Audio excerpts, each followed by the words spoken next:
네, 오늘 제가 공유드릴 논문의 제목은 다음과 같고요. 네, 먼저 저는 주재적으로 교수님 연구실에 소속되어 있는 홍지민 학생입니다. 제가 오늘 공유드릴 논문은 다음과 같은 제목을 가지고 있습니다. 그래서 이 논문의 제목에서 바로 알 수 있듯이 어떤 데이터를 이용이 불가능하게 만드는 어떤 그런 목적을 가진 그런 논문입니다. 재작년 알클리어에 나온 논문입니다. 그래서 이 논문의 어떤 논문에 대해서 설명드리기에 앞서서 배경을 설명드리자면, 이제 딥러닝 모델 자체가 웹상에 있는 많은 데이터를 수집해서 학습을 하고 그거가 어떤 커머셜한 목적으로 배포가 되는 경우가 많습니다. 그 상황에서 뭔가 유저가 허용하지 않은 데이터를 가지고 학습하고 있는 그런 어떤 DNN 트레이너도 되게 많은 상황이고요. 그래서 이러한 상황에서 어떤 유저 레벨에서 자신의 데이터를 학습했었을 때 이 데이터만 가지고 딥러닝 모델을 뭔가 최적화할 수 없는 그런 샘플을 만들어 보자라는 게 이 논문의 어떤 핵심입니다. 그래서 어떤 유저가 이미지를 올리게 되면은 이 이미지에 대해서 노이즈를 추가를 했었을 때 이 트레이너가 이 노이즈가 담긴 사진을 이렇게 트레이닝을 하게 되면은 이 모델 자체의 퍼포먼스가 안 나오게 하는 것을 이 논문의 큰 목적을 두고 있습니다. 그래서 이 논문의 어떤 큰 파이프라인을 보시면은 예를 들어서 유저가 페이셜 데이터를 올렸을 때 이 데이터에 대한 어떤 노이즈를 어떤 전체 데이터셋에서 작은 어떤 서브셋의 데이터를 사용을 한 다음에 이 데이터에서 얻은 노이즈를 가지고 인터넷상에 자신의 이미지를 올리게 되면은 다른 그런 딥러닝 연구자들이나 회사에서 이 데이터를 가지고 학습을 하더라도 이 페이셜 레코그니션 시스템 자체의 성능을 떨어뜨리게 하는 어떤 목적을 가지고 있습니다. 그래서 이 논문에 대해서 설명드리기 앞서서 이 논문에서 핵심적으로 사용하는 그 메소드가 어드버서리 퍼터베이션 관련되어 있는데요. 그거 관련해서 약간 백그라운드부터 설명드리고 넘어가겠습니다. 먼저 어드버서리 퍼터베이션 자체에서 가장 초기에 나온 어택 방법 중에 하나인 패스트 그레디언트 사인 메소드에서 설명을 드리겠습니다. 이 논문에서는 인간이 인지할 수 없는 노이즈만으로 딥러닝 모델을 멍청하게 만들 수 있다라는 어떤 논지를 가지고 논문을 낸 건데요. 여기서 제안한 메소드는 먼저 이 논문에서 어떤 제시한 어떤 방법론에 앞서서 딥러닝 모델이 생각보다 우리가 생각했던 것보다 훨씬 리니어한 모델이고 이 리니어한 퍼터베이션에 의해서도 충분히 모델 자체가 멍청해질 수 있다라는 것을 핵심 주장으로 삼았습니다. 그래서 이 논문에서 하고자 하는 게 어떤 리니어 모델을 학습하기 이전에 이 X에 작은 노이즈를 추가하면은 모델이 프리딕션한 값에서 아주 다른 값을 내놓게 하겠다라는 게 이 논문의 목적입니다. 그래서 원래 데이터가 있다고 하면은 이거를 조금만 이동시켜도 원래 프리딕션이 동그라미로 돼야 되는데 세모로 프리딕션 되도록 만들게 하는 게 이 논문의 목적이었습니다. 그래서 이 노이즈 값을 주게 하는 어떤 텀이 사인으로도 충분히 사인 메소드를 쓰더라도 그, 충분히 이동시킬 수 있다고 얘기를 했는데요. 여기서 수식 유도가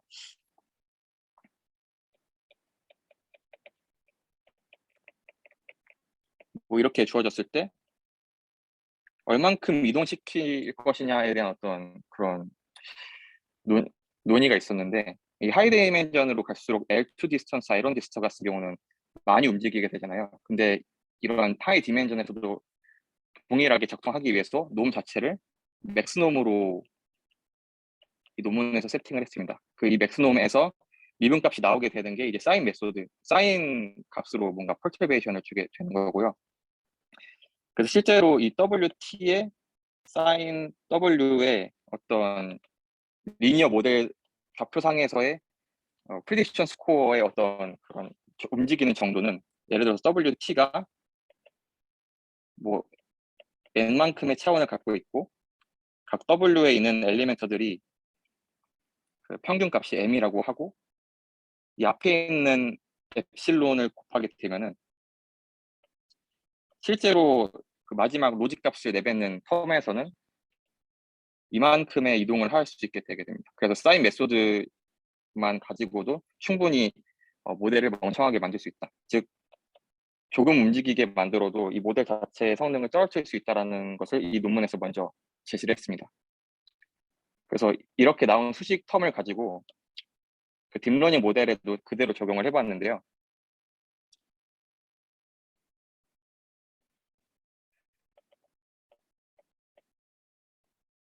이 사인 텀으로 들어가기 전에의 어떤 그 값이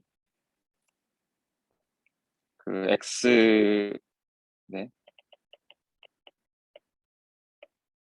그라운드 트루스 레이블에 해당하는 그레디언트 프리딕션 하도록 만드는 그레디언트에다가 사인을 부호 함수를 입혀서 노이즈를 추가해주는 방식으로 동작을 했더니 이렇게 뭐 인간이 보기에는 인지할 수 없는 노이즈만 가지고도 다른 프리딕션으로 예측을 하더라라는 게 이 퍼터베이션 어택의 주장이었습니다. 다음은 이 PGD라는 방법인데요. 위에 있는 논문의 경우에는 어떤 이미 클래시피케이션 네트워크가 학습이 된 상태에서 이 모델 파라미터가 프리즈는 상태로 이 이그잼플을 만드는 펄터베이션 어드버서리 펄터베이션 이그잼플을 만드는 것에 집중을 했다면은 여기서는 학습하는 도중에 어드버서리 펄터베이션을 줄 수 있는 방법을 제안을 했습니다. 그래서 앞에 이 뒤에 있는 사인 함수는 위에 있는 그 FGSM의 텀과 동일하고요. 대신에 이거를 학습하는 동안에 계속 움직이겠다는 게 이 논문의 방법이었습니다. 그래서 이 움직이는 정도가 학습할수록 계속 이동하게 되는데 그 옆에 프로젝션 함수가 있거든요. 그래서 만약에 이 퍼터베이션이 특정 구간을 벗어나게 되면은 이 바운더리 내로 다시 옮겨 놓겠다라고 하는 게 이 방법론의 차이입니다.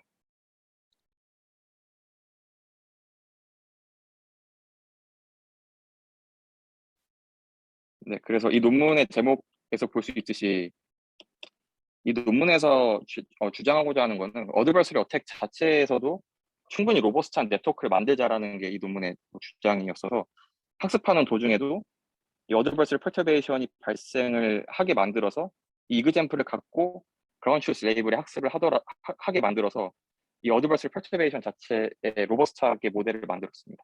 그래서 이 바운더리에 있는 모든 이그잼플은 실제로는 이 서클 동그라미 레이블에 프리딕션 하도록 학습을 진행을 한 겁니다.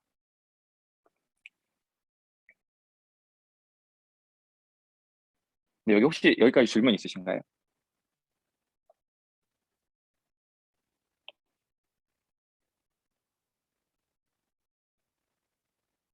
네.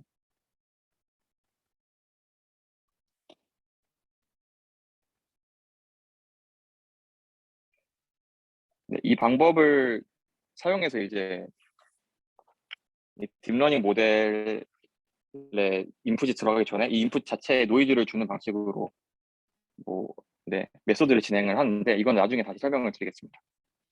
그래서 이 논문의 어떤 상황 시나리오 가정을 생각을 먼저 해보겠습니다.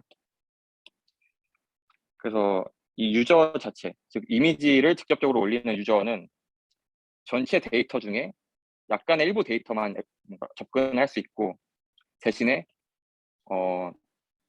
이 이미지를 다량으로 수집해서 학습을 하는 그 모델 리서처에 대해가 진행한 어떤 트레이닝 프로세스 자체에서는 절대 개입을 할 수 없다라는 게 전제로 주어집니다. 또한 이 트레이너가 갖고 있는 모든 데이터 자체에 접근할 수 없다는 게 이 유저가 갖고 있는 어떤 한계점들입니다. 이 상황에서 이제 노이즈를 최적화시켜서 딥러닝 모델을 멍청하게 만드는 게 이 논문의 어떤 주된 플로우입니다. 그래서 먼저 텀을 정리를 하고 넘어가겠습니다. 그래서 데이터셋 자체에 클린한 데이터로 이루어진 게 DSC라고 명명을 하고 이게 n개의 데이터로 구성된 어떤 데이터셋이라고 가정을 하겠습니다.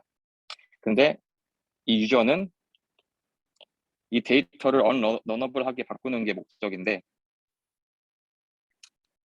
여기에서 이 x가 그 어떤 x 프라임이라는 노이즈가 추가된 형태로 데이터가 모아지게 되고, 레이블은 그대로인 상태에서 뭐 학습을 진행하게 만들 겁니다. 그래서 이 DU, 언러너블한 데이터는 실제 트레이닝하는 사람에게, 제가 말 꼬인데요. 네. 네, DNN 트레이너한테 이 데이터셋을 줘서 학습시켜 만드는 겁니다. 그래서 또한 이 가정은 이 이미지에 더해지는 어떤 엡실론 값이, 노이즈 값이 사람이 보기에 뭐 볼 수 없는 노이즈 정도여야 된다라는 게 전제로 깔려 있습니다.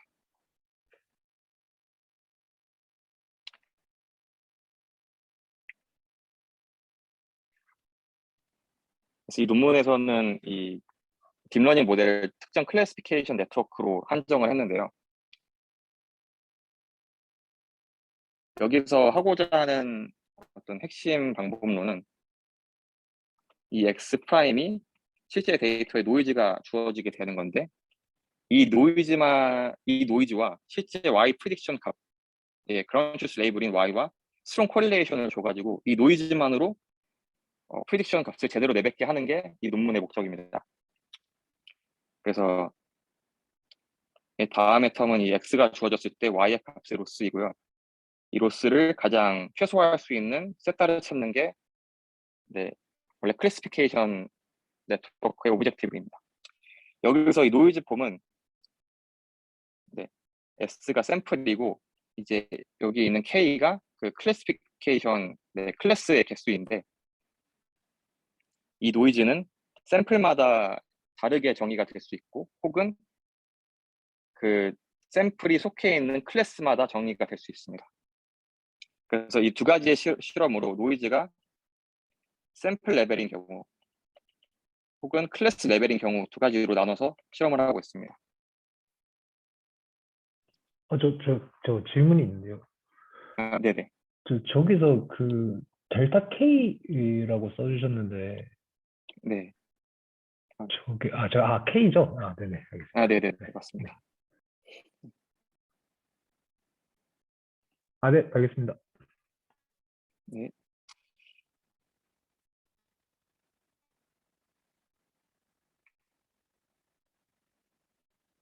네. 그래서 이 논문에서 제안한 그 메소드의 총 수식은 다음과 같은데요.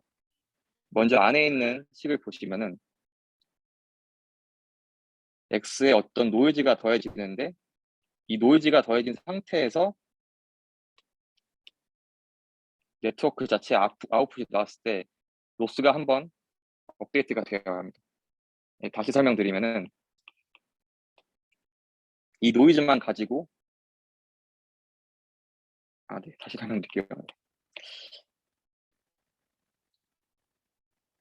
이 겉에 있는 텀이 로스 텀인데, 이 노이즈가 더해졌을 때 이 Y를 맞추게 하는 로스가 가장 작은 노이즈를 구하는 게 그 안에 있는 수직이고요.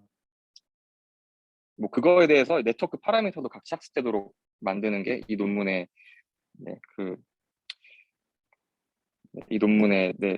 방법입니다. 그래서 노이즈도 어떤 클래스를 맞추도록 하는 노이즈도 학습을 하고, 그 바깥에 있는 모델 파라미터도 같이 학습하게 하는 게 학습을 하게 합니다. 그래서 여기서의 가정은 나중에 그 노이즈가 추가되지 않은 클린 이미지로 테스트를 했었을 때 네트워크 성능이 안 나와야 되다 보니까 이 모델 세타, 이 딥러닝 모델이 갖고 있는 세타는 업데이트가 많이 되면 안 되고, 오로지 노이즈만 가지고 충분히 그 어떤 인풋 X가 Y의 프리딕션이 되도록 하는 게 이 논문의 방법입니다.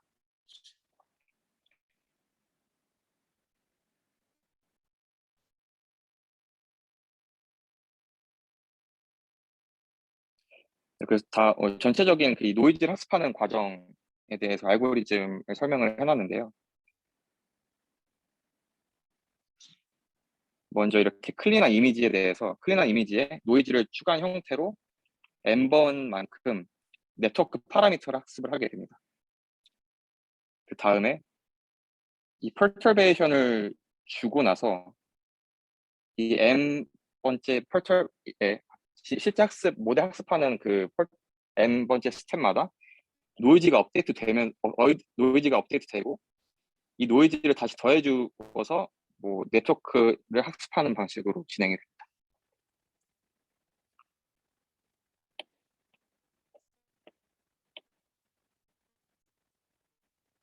메소드는 여기까지이고요. 혹시 더 질문 있으실까요? 이거 시나리오는 누가 누굴 속이는 거예요?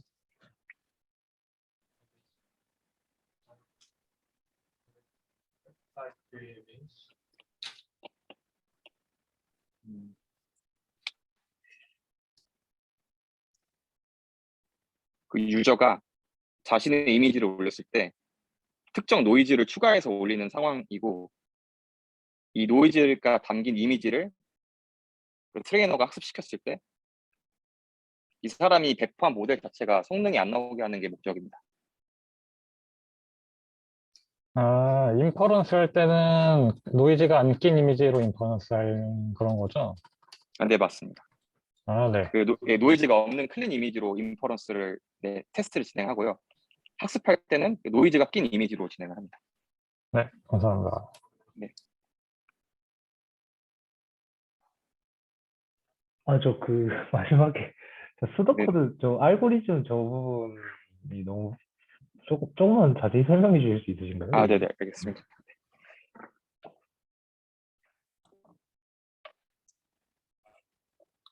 네, 이 알고리즘에서는 유저가 특정 이미지에 대해서 노이즈를 제네레이션 하도록 하는 알고리즘인데요.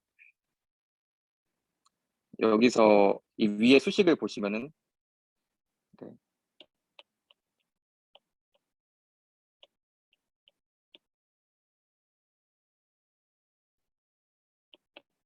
이 노이즈가 추가되는 텀이랑 실제 네트워크가 학습되는 텀이랑 같은 목적을 가지고 있습니다. 즉,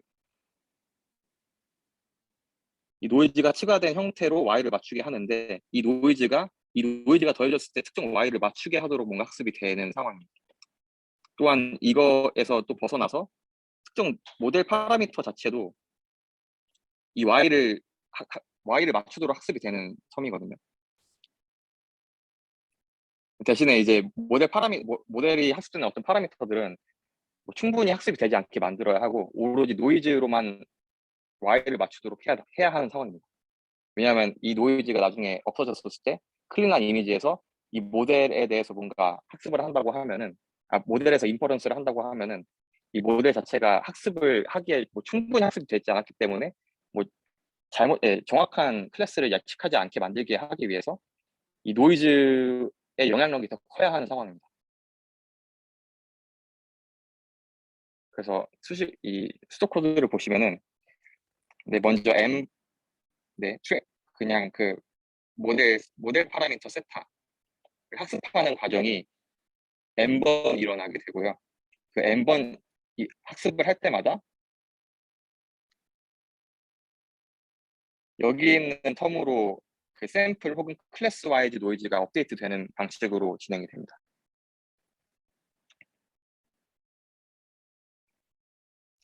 요거는 여- 제가 제 신상을 뭔가 좀 숨기고 싶다고 쳤을 때 네네. 제가 이 메소드를 써가지고 모델을 학습시키고 해가지고 노이즈를 잡고 네. 제가 페이스북에다가 제 사진을 올릴 때 이 노이즈를 넣고 올린다 이건 거죠. 네, 맞습니다. 근데 그러면 좀 애매한 게 페이스북이 무슨 모델을 어떻게 트레이닝을 할 줄 알고 뭐 물론 제 데이터를 쓴다는 가정 아래 네. 무슨 데이터를 쓴다는 그런 가정을 하고서 노이즈를 넣고 올리는 거예요. 안 먹힐 수 있잖아요. 걔네가 쓰는 모델이나 트레이닝 기법에 따라서는. 네, 뭐 말씀하신 대로 그런 의문을 갖고 있긴 했었는데요. 실험에서 그거를 다 잘 된다고 일단은 얘기를 해놨어서 물론 안 되는 부분도 있지만 네, 그거와 관련해서는 실험 부분에서 또 말씀드리겠습니다. 네.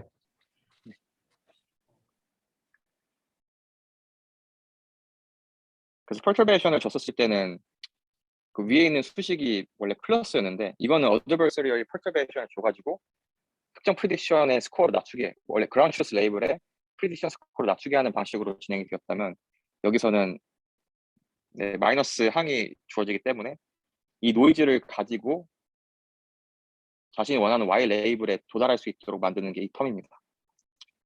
그래서 perturbation은 이 다음의 텀과 같고요. 이 프로젝션 펑션이 이 클리핑, 즉 이 Y, 이 스케일에 한정 지어서 네, perturbation을 줘라 하는 게 이 항입니다. 그래서 이거를 할 때 모든 트레이닝 데이터셋 혹은 유저가 모은 모든 데이터셋에 대해서 이 노이즈를 다 같이 업데이트를 합니다.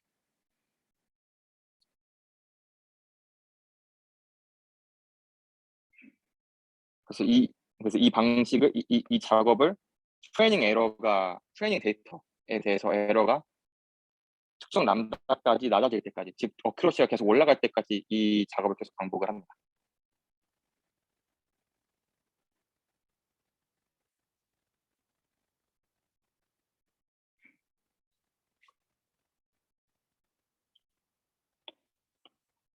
그래서 실제 노이즈 마지막으로 더해지는 델타 값은 네.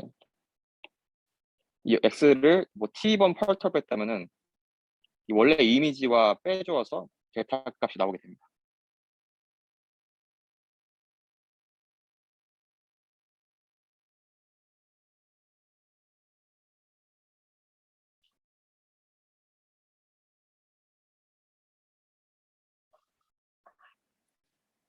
네, 혹시 답변이 되셨을까요?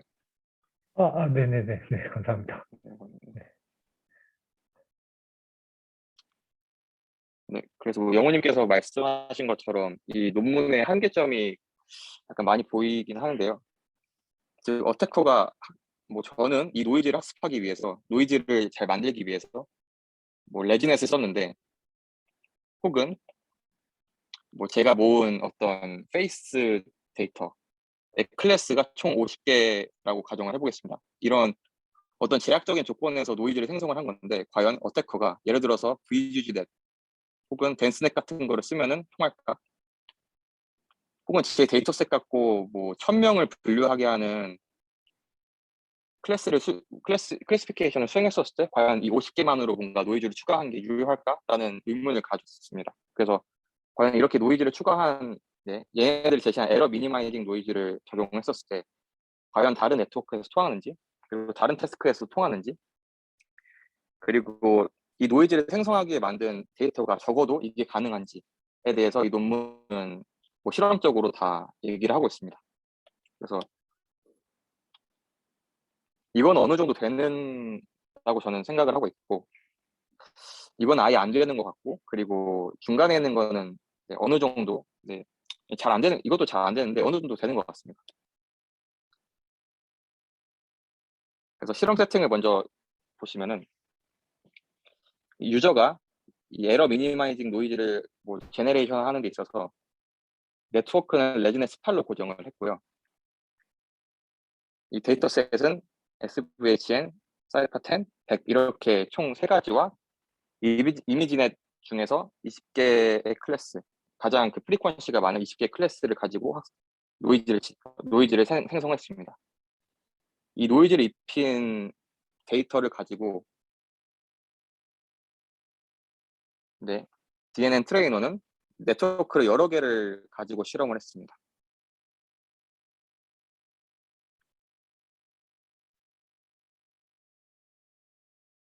그와 더불어서 그 에러 미니마이징 노이즈 말고 다른 노이즈도 같이 실험을 했었는데요.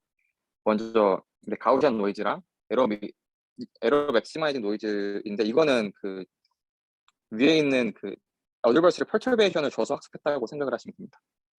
PGD 방법을 이용을 했고요. 그래서 플롯을 보시면은 왼쪽에 있는 게 클래스 와이즈 노이즈, 즉 각 노이즈가 샘플마다 뭐 다르게 정의된 노이즈고, 클래스 와이즈 노이즈는 그 프리딕션의 그 Y 레이블에 따라서 노이즈를 동일하게 주는 세팅입니다. 그래서 보시면은 클린한 이미지에 대해 학습을 한 게 빨간색이고, 네, 주황색이 랜덤, 그리고 파란색이 어드버서리 펄터레이션을 준 이그젠플인데요. 보시면은 샘플와이즈 노이즈에 대해서는 확실히 네, 트레이닝을 해도 성능이 올라가는 것을 확인할 수 있습니다. 하지만 에러를 얘네들이 제시한 방법론으로는 계속해서 학습이 안 되고 있는 것을 확인할 수 있습니다.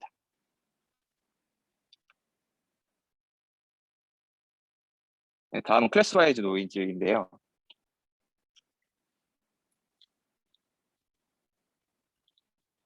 모든 노이즈에서는 상당히 레이블 자체의 어떤 네, 레이블마다 같은 노이즈를 주었기 때문에 뭔가 학습이 안 된다고 얘네들은 설명을 하고 있습니다.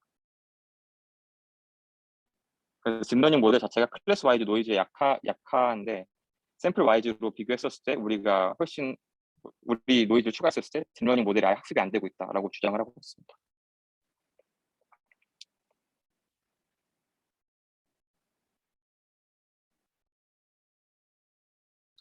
네. 다음은 그 노이즈 폼에 따라서 다른 네트워크로 뭔가 트레이닝을 진행했었을 때 과연 어크러시가 얼마나 떨어지는지를 리포트하고 있는데요. 먼저 이 논문에서는 노이즈를 제네레이션 하기 위해서 덴스넷 18을 쓴 상황이고, 나중에 이 DNN 트레이너가 네트워크를 어떻게 설정했는지에 따라서 성능이 나오게 됩니다. 그래서 다른 네트워크를 쓰더라도 충분히 그 클린한 이미지에 비해서는 훨씬 성능을 못 내고 있는 것을 확인할 수 있습니다.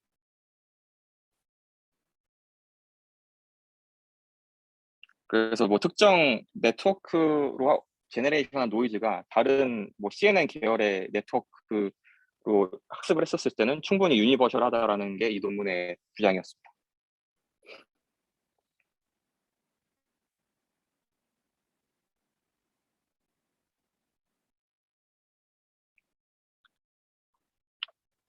네, 다음 섹션부터는 어떤 프랙티컬한 시나리오를 가정하고 계속해서 실험을 진행을 했는데요.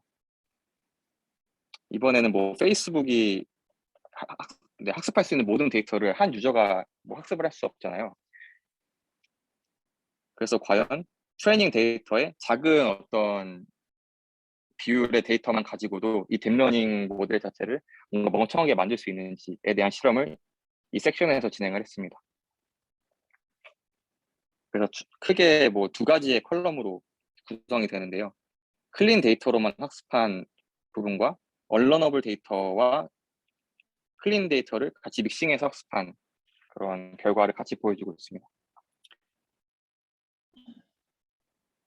그래서 여기 20%라고 쓰여 있는 부분은 언러너블 데이터의 20%랑 클린한 데이터 80%를 같이 학습한 부분이 이쪽이고, 클린한 데이터는 여기 80%의 데이터로만 학습한 게 이 결과입니다.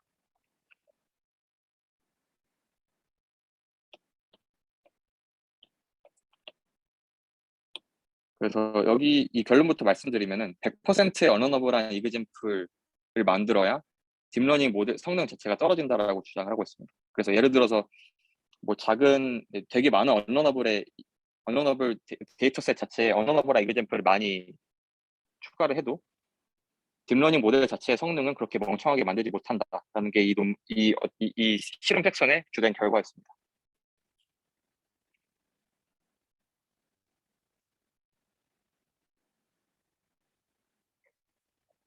그래서 페이스북이 큰 데이터셋을 가지고 제 얼굴을 학습을 해도 충분히 그 딥러닝 모델 자체에는 해를 끼치지 못하는 상황이라고 생각하시면 될 것 같습니다.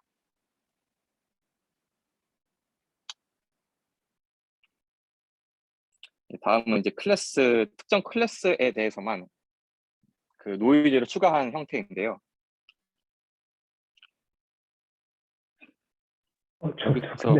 근데 그 네. 아까 여기서 제가 잘 이해를 못한 것 같은데 그럼 결국 여기서 하고 싶은 말은 그냥 일반 데이터랑 섞어서 여기서 제안한 데이터랑 섞어서 사용하면은 별 효과가 없다 이 얘기인가요? 이 섹션에서 하고자 하는 네, 뭔가 이제 이 논문의 어떤 주된 논지와 약간 벗어나 있는 실험이긴 하는데 네, 프랙티컬한 상황을 가정하고 이 실험을 한 거는 맞고요. 그래서 얘네들 제안한 메소드를 사용하기 위해서는 모든 데이터에 대해서 언론업을 하게 만들어야 뭐 딥러닝 모델의 성능을 떨어뜨릴 수 있다라고 이제 결론을 지었습니다. 어, 그-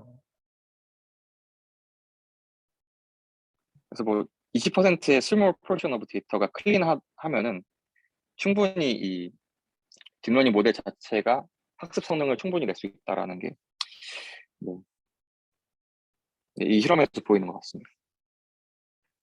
그럼 여기서 제안하는 입장에서 별로 좋은 결과는 아닌 거죠? 근데 좋은 결과는 아닙니다. 아, 네, 알겠습니다. 근데 하나의 리미테이션으로 다뤄놓은 것 같습니다. 이거 하나의 리미테이션이 아니라 이 논문 자체를 부족하는 거 아니에요?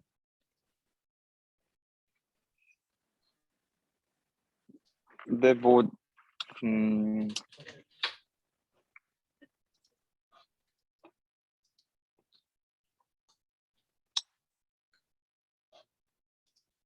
음, 그래서 뭔가 얘네들이 계속해서 프랙티컬한 시나리오 몇 개를 더 던져주면서 추가 실험을 진행을 하긴 했는데요. 뭐,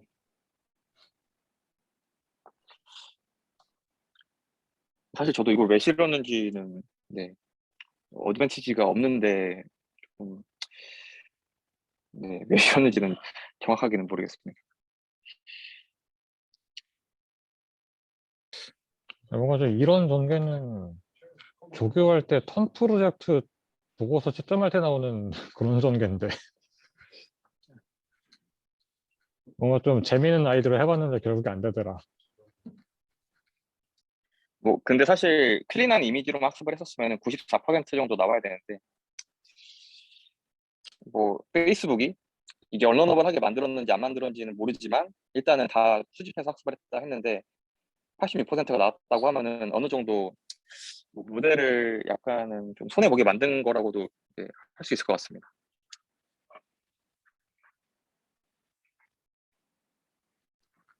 네.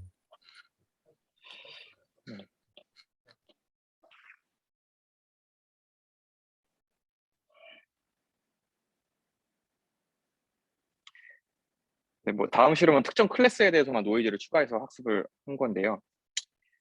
사이파 10에 대해서 모든 트레이닝 데이터셋을 갖고 클래스 와이즈 노이즈를 만들게 한 다음에 이 클래스 와이즈 노이즈 중에 버드 클래스에 속한 이그젠플에 대해서만 이 노이즈를 추가해서 뭐 학습을 진행을 해본 겁니다. 네, 클래스 와이즈로 한 것도 있고 샘플 와이즈로 한 것도 있는데 특정 클래스에 대해서만 노이즈를 추가해서 학습을 했다고 생각하시면 될 것 같습니다. 그래서 뭐 실제 그 인퍼런스를 한 결과를 보시면은 이쪽에 있는 숫자를 보시면 되는데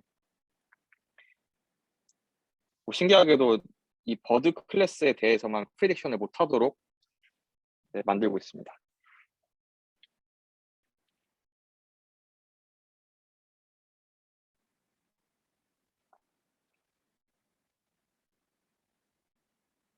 그래서 뭐 유저가 partial 데이터에 접근을 했는데 이 데이터에 대해서만 어떤 노이즈를 입혀도 성공하냐 안 하냐는 이 두 개의 실험 결과를 봤었을 때는 뭐 제가 생각했을 때는 약간 세모 정도 뭐 성능을 보였다라고 저는 판단을 했습니다.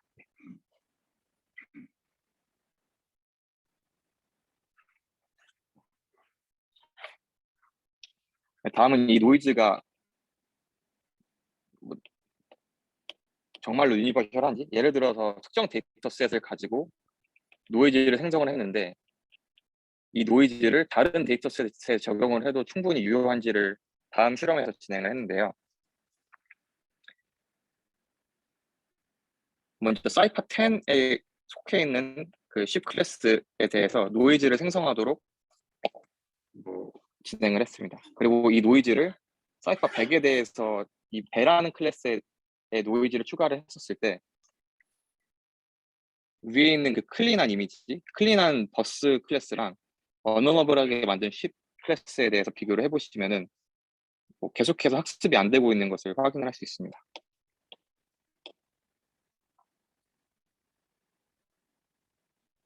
혹시 근데 여기서 좀 도메인 시프트가 더 큰 데이터셋끼리 한 거는 없나요? 네, 다음 아, 네. 네, 네.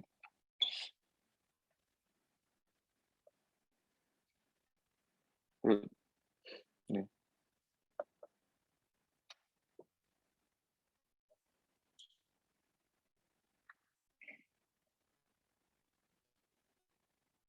그리고 다음에는 이제 이미지넷 그 클래스와 사이파 10 클래스로 이제 비교해서 실험을 한 건데요. 먼저 이미지넷 데이터셋을 가지고 노이즈를 만들도록 학습을 한 다음에 이 노이즈를 해당하는 클래스, 사이파 10에 해당하는 어떤 클래스에 노이즈를 추가를 하면은 얼만큼 성능이 나오는지를 평가를 해본 겁니다.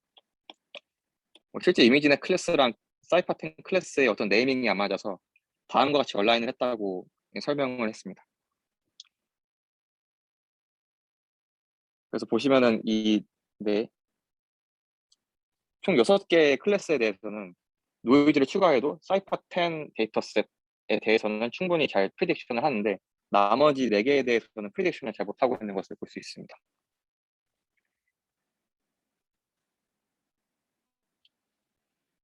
근데 저자들이 해석하는 바로는 뭔가 도메인 시프트 관점보다는 그 이미지넷 클래스 갖고 있는 게 좀 더 굉장히 스페시픽하고 파인 그레인디한 클래스인데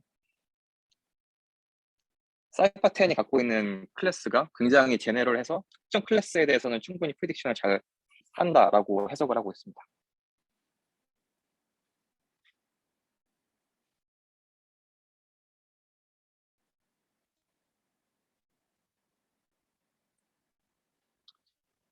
그래서 이제 그 얘네들 이렇게 빌드업을 해놓고 실제 페이셜 시스템에서도 이러한 노이즈가 과연 뭐 유효한지에 대해서 마지막으로 실험을 했었는데요.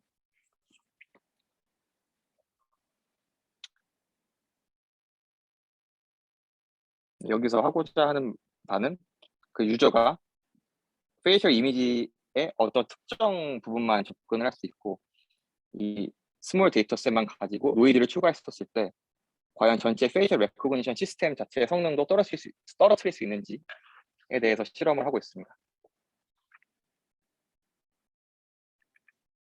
이 실험에서는 2가지 세팅으로 진행을 했었습니다. 그래서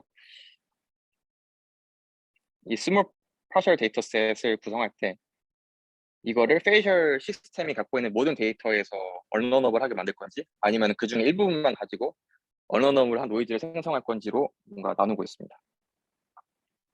그래서 트레이닝 데이터셋은 웹베이스 데이터셋에서 가지고 왔고요. 이 데이터셋이 575명의 아이덴티티를 가지고 있는데 그 중에서 50명만 언러너블하게 만들고 나머지는 뭐 러너블하게 만들겠다. 클린 데이터셋으로 두었습니다. 그래서 이 노이즈를 생성하는 데는 이 셀레바 데이터셋이 그 유명 인사들의 페이스 데이터셋인데 여기서 100명의 100명의 그 사람을 가지고 50명이랑 결합을 해서 그 페이스 레코그니션, 클래시피케이션 태스크를 수행하도록 한 다음에 이거에 대한 노이즈를 이 트레이닝 데이터에 가지고 실험을 한 겁니다. 그래서 이 스몰 데이터셋으로 노이즈를 만드는 과정에서는 그 웹페이스 데이터에 50명의 아이덴티티 그리고 유명인들 셀레바 데이터셋에 100명으로 노이즈를 만들게 하고 실제 페이셜 레코그니션 시스템을 학습을 하는 데는 웹페이스의 모든 10,000명의 유저 데이터를 가지고 진행을 했습니다. 이 실험에서 보시면 알 수 있듯이 클린한 그 사람 클린한 이미지로 주어진 사람에 대해서는 프리딕션을 잘 하는데 이 50명 중에 약 16%만 정확하게 아이덴티티를 맞추더라라는 게 이 실험의 결과였습니다.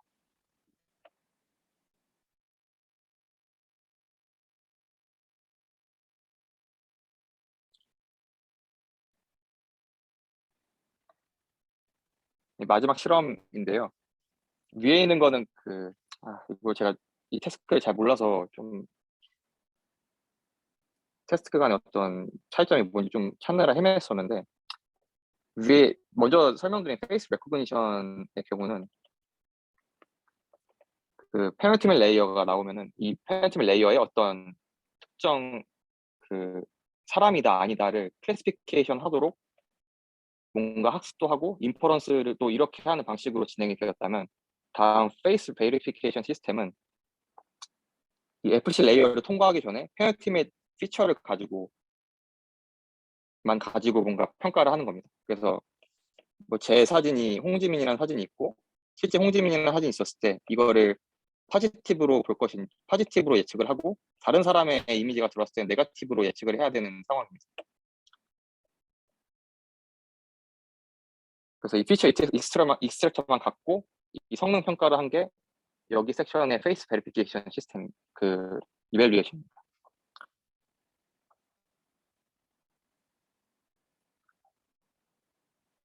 먼저 partially 세팅을 한 경우인데요. 그 위에 있는 이 노이즈를 추가하는 텀이 50명 플러스 100명, 150명의 사람만 갖고 노이즈를 추가하고 그 1,500명에 대해서 그 클래스를 구분하도록 학습을 시켰을 때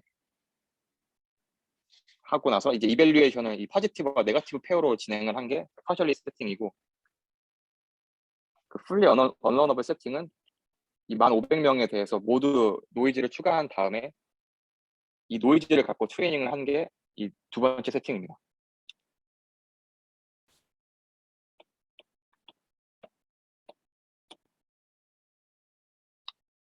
네, 여기서 보시면 왼쪽에 있는 게 그 partially 세팅이고 오른쪽에 있는 게 fully unlearnable 세팅입니다. 그래서 이 표를 보시면은 클린한 데이터에 대해서는 96 정도의 AURC 스코어가 나오겠고 언러너블한 이그젬플에 대해서는 95 정도가 나오게 되는데 거의 그 데이터셋 일부로 뭔가 학습을 했었으면은 실패하는 것을 볼 수 있습니다. 반면에 이 시스템 자체에서는 모든 데이터를 갖고 노이즈를 제네레이션을 하도록 해야 이 시스템이 망가진다라고 주장을 하고 있습니다.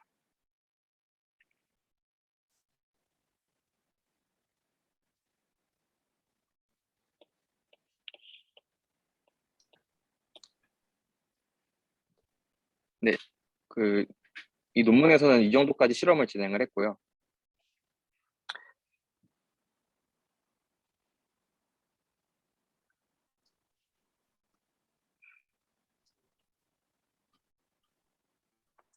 아까는 좀 제가 굉장히 혹평을 했는데 리얼월드 시나리오 보니까 괜찮은 것 같네요.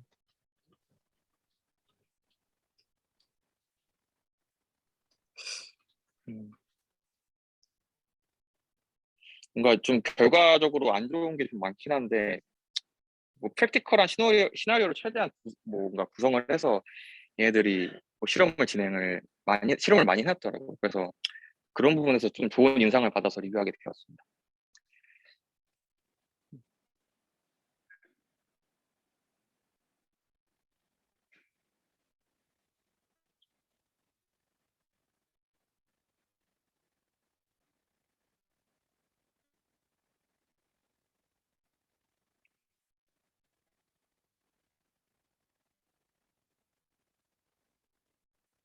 네. 제가 준비한 내용은 여기까지이고요. 혹시 더 질문 있으신가요?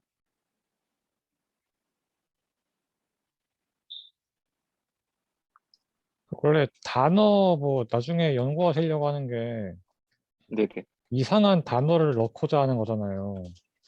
네네. 그런 거는 어떻게 하실 계획이세요? 그러니까 제가 지금 연구하고 있는 있는 게, 뭐 유저 글이 주어지면은 뭐 특정 부분에서 노이즈가 추가가 되고, 이 노이즈로 인해서 생성하고 싶지 않은 단어가 나오지 않게 하는 그런 건데, 음, 이 노이즈를 찾는 과정이 사실, 이 노이즈, 네, 어떻게 설명드려야 되지? 그러니까 노이즈가 주어졌을 때 시퀀스를 생성하지 않도록 만들어야 하는 상황이다 보니까, 애초에 원래 데이터셋 자체 이 컨디션으로 주어지는 트리거가, 네, 이거는 좀 나중에 개인적으로 설명드리겠습니다. 좀 정리가 안 돼가지고, 네. 네.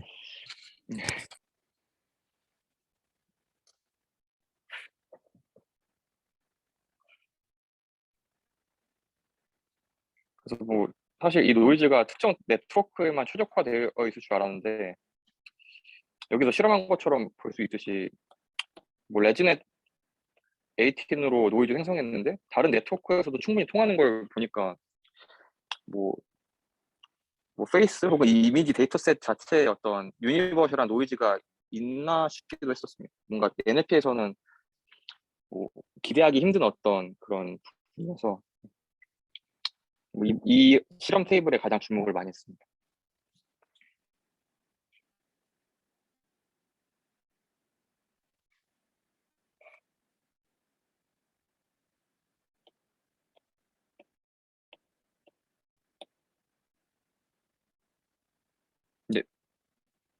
네, 질문 더 없으시면 여기서 마무리하겠습니다.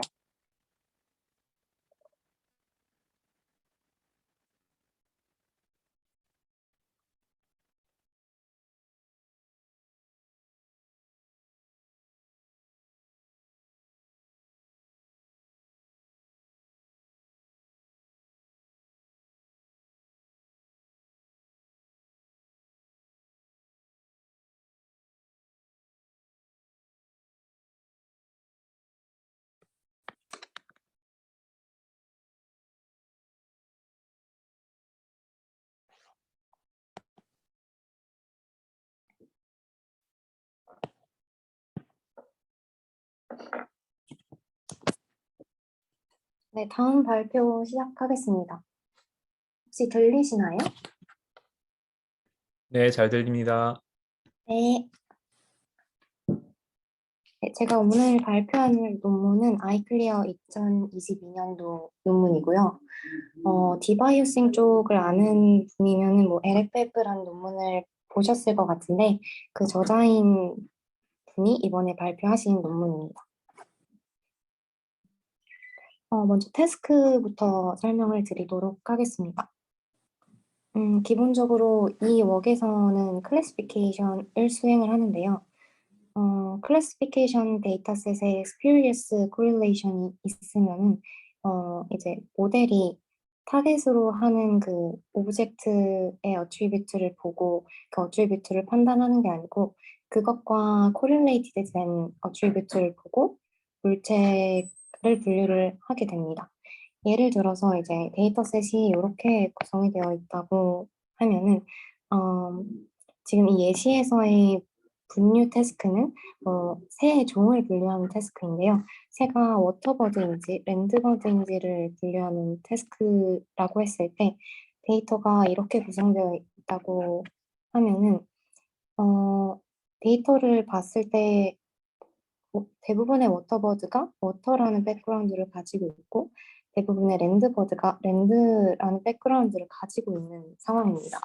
그러면 이제 모델은 새 형태를 보는 대신에 이 백그라운드를 보고 이 이미지가 워터버드인지 랜드버드인지를 판단을 할 수 있게 되는 건데요. 이렇게 모델이 백그라운드에 의존해서 프레딕션을 하게 되면은 코릴레이션이 없는 마이너한 그룹들에서 나온 샘플들의 경우, 예를 들어서 타겟 레이블은 워터버드인데 백그라운드가 랜드인 경우에 랜드만 보고 이제 랜드버드로 잘못 예측할 수 있게 됩니다. 그래서 상대적으로 코릴레이션이 없는 이런 마이너리티 그룹에서는 클래시피케이션 어커러시가 낮은 현상이 나타날 수 있게 됩니다. 그래서 이런 문제점을 해결하는 가장 좋은 방법은 이 마이너리티 그룹들의 샘플 개수를 늘려가지고 모든 그룹에서의 밸런스를 맞추는 게 가장 좋은데요.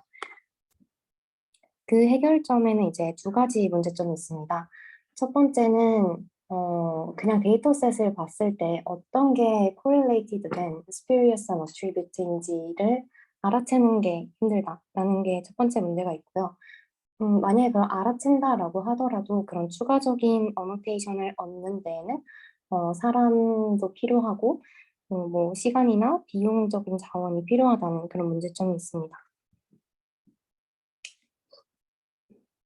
그래서 최근에는 이런 백그라운드 어노테이션, 그러니까 이런 spurious correlation의 어노테이션이 없고 타겟 레이블만 이 정보로 주어질 때 어떻게 하면은 이걸 밸런스를 맞춰서 잘 학습할 수 있을까에 대한 논문이 나왔는데요. 이 문제를 해결하는데 이제 두 가지 방향성이 있습니다. 첫 번째는 제가 방금 말씀드렸듯이 어떤 그 spurious correlation에 대한 레이블이 없이 모델을 학습하는 것이고, 이제 두 번째는 이 spurious correlation이 뭔지 알고 이 레이블까지 다 주어진다고 가정했을 때 얘네를 어떻게 잘 활용해서 밸런스 있게 학습할 것인가에 대한 논문도 있습니다. 근데 여기에서의 이 논문에서의 모티베이션은 이 중간 단계를 프로포즈를 한 건데요. 일단 이 리센트 웍들에 대해서 조금 더 자세하게 설명을 드리면 여기에서 그룹 unlabeled set은 spurious correlation 레이블이 없는 상태이고 이제 그룹 labeled set은 spurious correlation 레이블이 있는 상태의 샘플들입니다. 그러면은 그 spurious correlation 레이블이 없는 샘플들을 가지고 모델을 학습을 시킨 다음에 그 모델을 평가할 때 이 두 가지 정보가 모두 있는 상태의 데이터를 가지고 와서 모델을 평가하고 하이퍼 파라미터를 튜닝을 하게 됩니다. 그런데 이제 여기에서 제안하는 방식은 우리가 이 그룹 레이블드 셋을 하이퍼 파라미터 튜닝하는 데만 쓰지 말고 학습에도 써보자, 활용을 해보자라는 것입니다. 그래서 그러한 레이블이 없는, 어노테이션이 없는 셋과 그룹 레이블드 셋을 같이 활용해서 일종의 레이블러를 만들고 spurious correlation 레이블이 없는 셋에다가 슈도 레이블을 부여하게 합니다. 그러면 이제 슈도 레이블이 다 생성이 됐으면 그러니까 여기에서는 백그라운드에 해당하는 어노테이션들이 생길 거고 그 슈도 레이블들을 가지고 이전에 그 소개됐던 논문 중에 이런 어노테이션들을 다 활용할 수 있는 그런 방법론들을 가지고 이제 최종 모델을 학습을 해보자라는 것입니다. 네, 메소드를 설명드리기 전에 노테이션을 한번 짚고 넘어가겠습니다. 일단 인풋은 X이고 저희가 맞추고 싶은 레이블, 타겟 어트리뷰트는 Y고 거기에 코릴레이션이 존재하는 어트리뷰트는 A라고 하겠습니다. 그리고 다음 슬라이드에서 제가 그룹이라는 단어를 계속 이야기할 건데 그룹은 이 Y와 A의 페어입니다. 그래서 앞쪽에서 지금 타겟 레이블은 두 종류지만 그룹은 이렇게 네 가지 종류가 있다고 볼 수 있습니다. 그리고 이 태스크의 목적은 각 그룹에서 가지고 있는 이제 로스가 있을 건데 그 최대의 로스를 낮추는 겁니다. 그래서 뭐 각 그룹의 어큐러시가 뭐 98, 99 그리고 100, 뭐 20 이렇게 돼 있을 때 이런 경우가 하나가 있고 두 번째가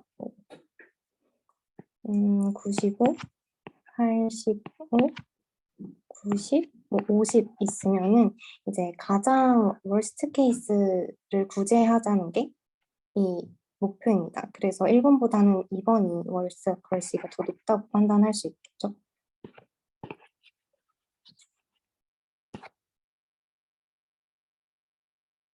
그리고 이제 뒤에서 데이터셋은 두 종류가 등장을 합니다. 첫 번째는 Group Unlabeled Set이라고 해서 Spurious Attribute에 대한 어노테이션이 없는 셋이고, 이제 Group Labeled Set은 이런 Spurious Attribute까지 함께 존재하는 셋입니다. 보통 이 경우 트레인 데이터라고 보시면 되고, 이 경우를 밸리데이션 데이터로 활용을 해왔다고 보시면 되는데, 이 웍에서는 두 가지를 같이 활용을 해서 트레이닝 하는데 활용을 합니다. 네, 여기 메소드는 총 두 가지 단계로 이루어져 있는데요. 아까 말씀드렸듯이 레이블링이 안 돼 있는 셋을 레이블링하는 슈도 레이블링 단계가 있고, 그렇게 레이블된 셋을 가지고 트레이닝을 하는 두 번째 단계가 있습니다. 그럼 슈도 레이블링을 하기 위해서 어떻게 그 레이블러를 학습하는지 살펴보겠습니다. 여기에서 그룹 레이블드 셋을 DL로 표현을 하고 언레이블드 데이터셋을 DU로 표현을 합니다. 그래서 각각 데이터셋을 이제 파티션을 나눠서 진행을 하는데요. 여기에서 이렇게 하얀 점이 찍혀져 있는 요 셋 두 개를 가지고 레이블러를 학습을 하고, 까만 점이 찍혀져 있는 요 셋을 가지고 레이블러가 이 레이블을 잘 예측하는지 밸리데이션을 합니다. 그렇게 요 세 가지 세트로 밸리데이션까지 마친 모델을 가지고 언레이블드 데이터셋을 이제 여기에다가 슈도 레이블을 부여를 하게 됩니다. 구체적으로 이 데이터셋을 어떻게 나누냐면요. 그룹 레이블드 셋은 반반으로 나눕니다. 그래서 50대 50으로 나눈다고 보시면 되고요. 그다음에 언레이블드 셋은 이제 총 데이터가 있을 경우에 3등분을 합니다. 3등분을 해서 이제 그러면 सब셋이 첫 번째, 두 번째, 세 번째가 생기게 되는데요. 그러면은 이 처음에는 첫 번째, 두 번째를 DU에 그 하얀 점으로 두고, 그 다음에 세 번째 셋을 DU에 까만 점으로 둡니다. 그래서 이제 이 친구, 그리고 이 친구를 가지고 레이블러를 학습한 다음에 이 친구를 슈도 레이블을 부여를 하게 되고, 그러면은 이 3분할로 했을 때 3분의 1만 슈도 레이블링이 된 거잖아요. 그 상태에서 이제 다 해줘야 되니까 그 두 번째는 2번과 3번을 활용해서 1번을 레이블링하고, 또 그 다음 1번과 3번을 활용해서 2번을 레이블링합니다. 그래서 이 언리블 데이터셋에 슈도 레이블을 부여하기 위해서는 같은 과정을 이제 총 3번 거쳐야 됩니다. 저 질문이 있는데요. 네, 이거 혹시 그 워터보드 예제로 혹시 한번 설명해 주실 수 있나요? 워터보드요? 네. 이거 나누는 거. 이 레이블링을 하는 게 그 네. 백그라운드를 말씀하시는 거 맞나요? 아, 맞습니다. 네. 그 워터보드로 한번 적용해서 네. 설명해 주실 수 있을까요? 네.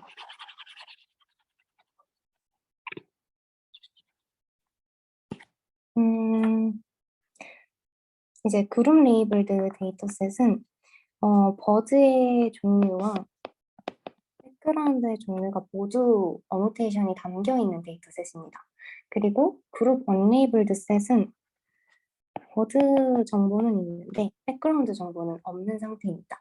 그런데 여기에서 저희가 목표로 하는 거는 백그라운드 데이터셋이 어떤 건지 알고 싶은 건데요. 그래서 궁극적으로 하고 싶은 거는 이 DU에다가 백그라운드 정보를 어노테이션을 해주는 거고요. 그러기 위해서 레이블러를 학습을 해야 되는데, 이 백그라운드를 프레딕션 해주는 레이블러를 이제 학습을 할 건데, 그 레이블러는 일단 먼저 그룹 레이블드 데이터셋을 5대5로 나눕니다. 그리고 이 그룹 언레이블드 데이터셋은 3분할을 합니다.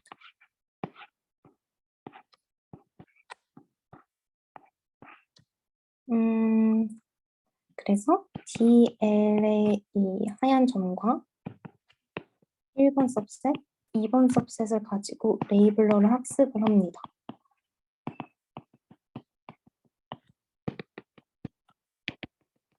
두 번째로는 그 백그라운드 레이블이 있는 이제 나머지 반 남겨뒀던 거를 가지고 레이블러가 잘 학습이 됐는지 밸리데이션을 합니다.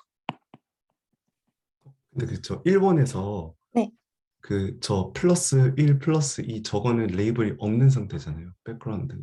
아, 맞아요. 그래서 그럼 학습. 뒤에 설명을 할 건데 저거는 네네. 학습을 하면서 이제 이 친구는 레이블이 있으니까 슈퍼바이스드로 학습을 하고 이 친구는 그 약간 프레딕션이 높으면은 그 레이블이 맞다고 가정하고 언슈퍼바이스드로 학습을 하는데 그거 뒤에서 자세히 설명을 해드리도록 하겠습니다. 네, 감사합니다. 아, 네. 그저 그리고 질문이 네, 있는데요. 네, 이거 세팅 관련해서 약간 좀 궁금한 게 있어서 여쭤보려고 하는데 지금 워터버드 예시가 네. 그 어떤 저희가 자주 쓰는 데이터셋에 있는 클래스들인가요?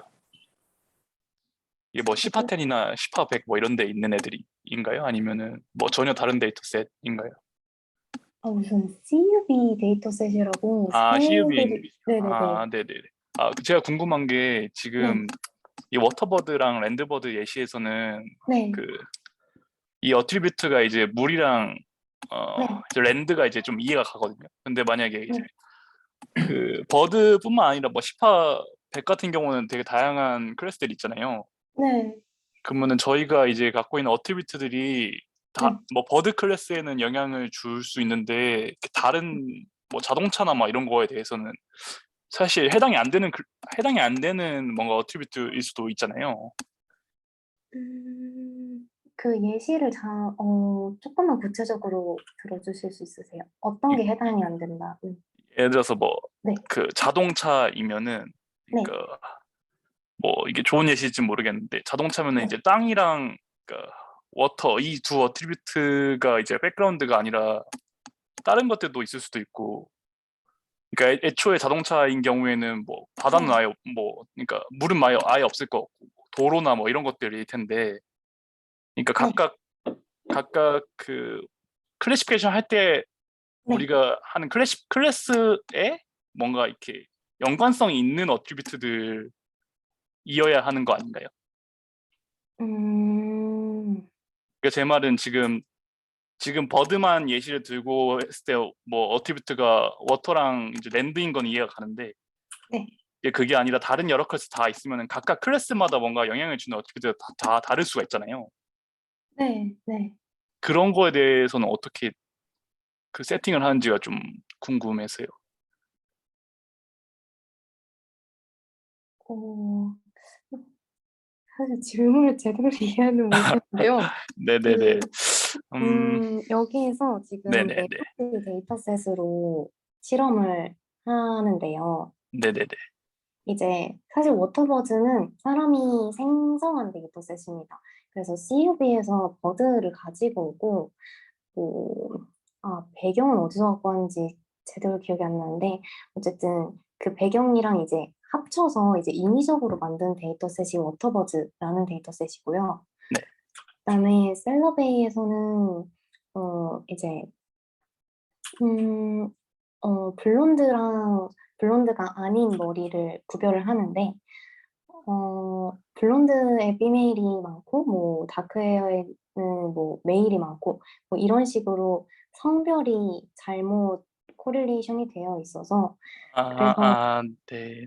네네, 그러면은 좀 극단적으로 예시를 들어가지고 만약에 네, 워터버드랑 셀러베이를 섞어가지고 네, 저희가 뭔가 클래시피케이션 한다고 치면은 네, 셀러베이에서 등장하는 피메일, 메일 이런 어트리뷰트는 네, 사람한테만 해당이 되는 거고 워터버드 맞아요, 쪽에는 해당이 안 되는 네, 어트리뷰트잖아요.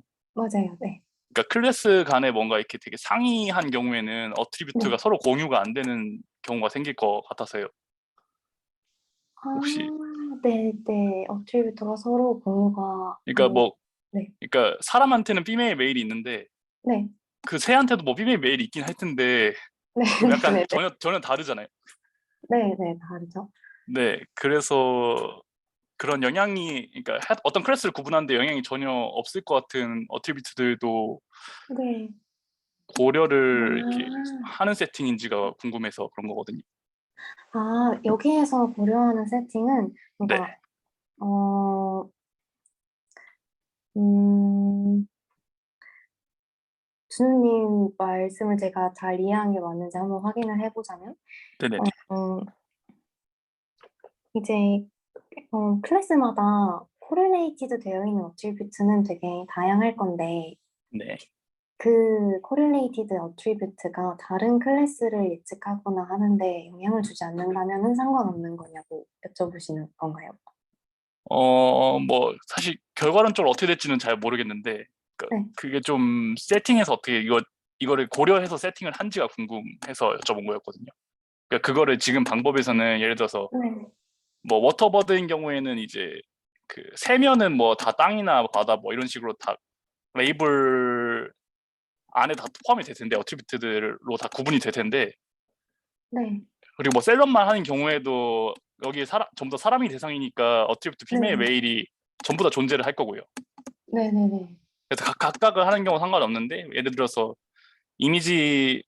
이미지넷처럼 클래스가 되게 서로 상이한 클래스가 많은 클래시피케이션을 할 때는 네. 어트리뷰트가 이제 미싱이 되는 경우가 생길 수도 있어 보여서요. 그래서 그런 미싱. 네. 것까지 공유를 하는 세팅인지 아니면은 어트리뷰트도 모든 클래스가 다 레이블링 가능한 세팅인 건지 알려주시면 될 것 아, 같은데. 네네네. 지금 데이터셋은 이 어트리뷰트가 다 있는 상태로 네네. 그런 데이터셋을 가지고 구축된 것들입니다. 네네네. 그러면 네. 일단은 그 모든 데이터 샘플에서 이제 어트리뷰트랑 클래스는 전부 다 그러니까 분류가 될 수 있긴 한 세팅인 거죠? 네, 네, 맞아요. 네, 알겠습니다. 네.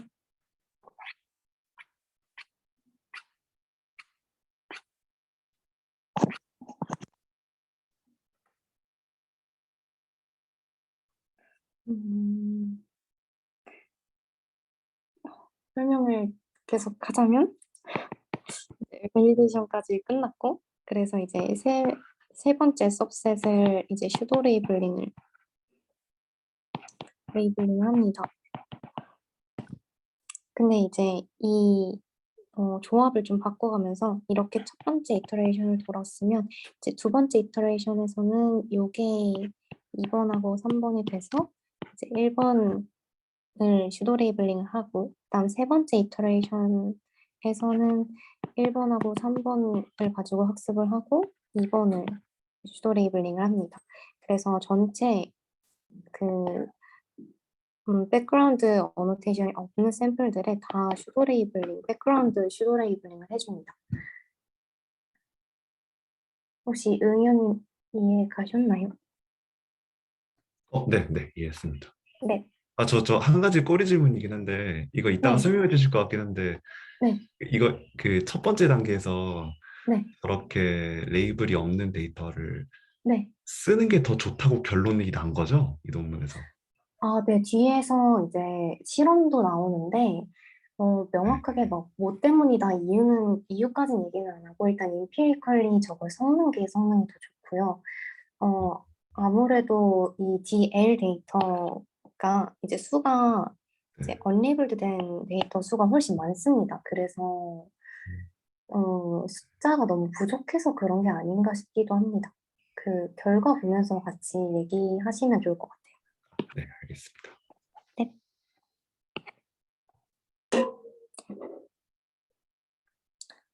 음, 그러면 이제 데이터를 어떻게 스플릿 하는지를 설명을 드렸고, 그 스플릿된 데이터셋으로 이 스플릿 어트리뷰트를 예측하는 프레딕터를 어떻게 학습을 시키는지 설명을 드리겠습니다.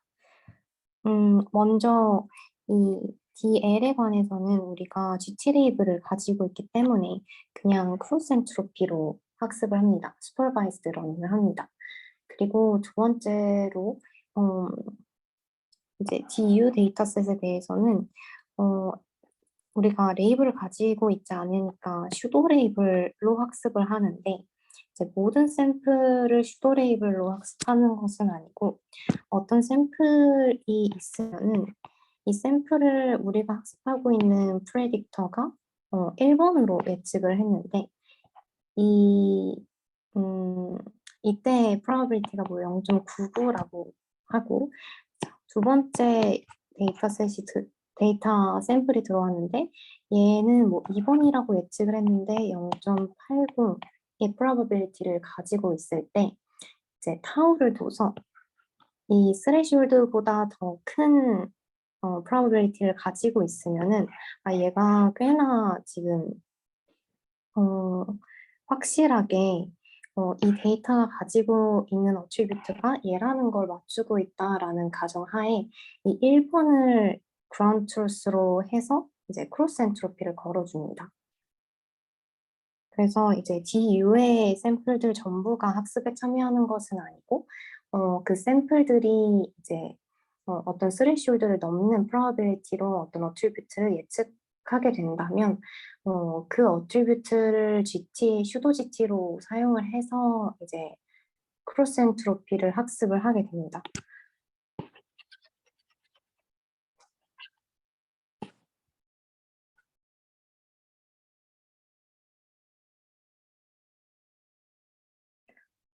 그런데 지금 아까 들었던 예시처럼 이제 그룹마다 이제 너무 많은 샘플을 가지고 있고 어떤 그룹은 너무 작은 샘플을 가지고 있고 그래서 이제 똑같은 타우 값, 스레시홀드 값을 쓰면은 더 많은 샘플을 가지고 있는 그룹에서 트레이닝에 참여를 더 많이 하게 됩니다. 그래서 저희가 원하는 거는 모든 그룹을 다 비슷하게 학습을 하고 싶어서 이제 스레시홀드를 좀 조정하게 되는데요.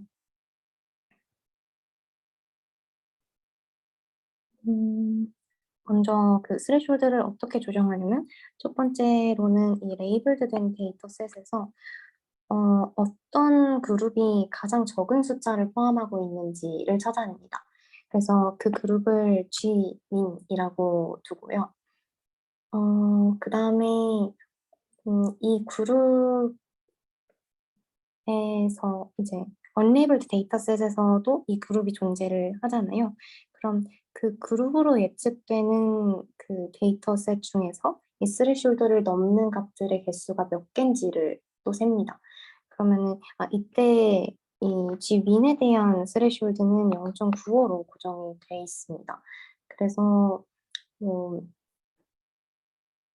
DL에서 어떤 그룹의 그 개수가 10개고 이 그룹이 예를 들어서 워터버드고 플러스 랜드 백그라운드라고 하겠습니다.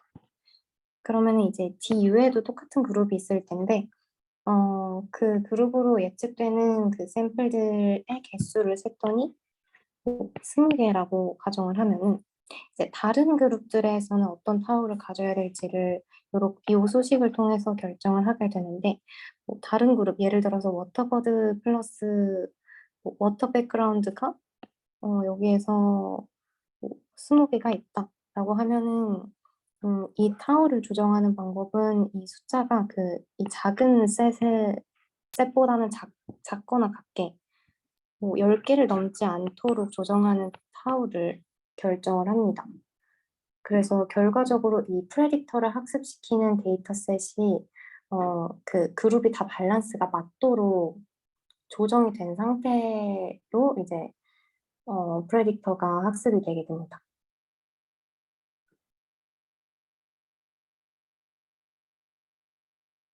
그래서 전체적인 수식은 이렇게 되고 슈퍼바이즈드 러닝의 로스 텀은 이렇게 되고 언슈퍼바이즈드 러닝 텀에서는 그룹마다 타워가 다 다른 값으로 설정이 되어 있습니다.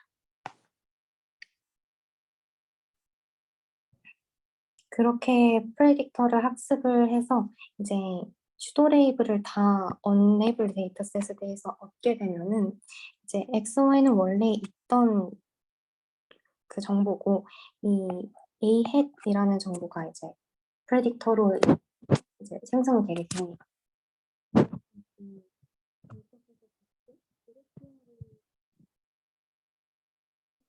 목소리가 안 들려요.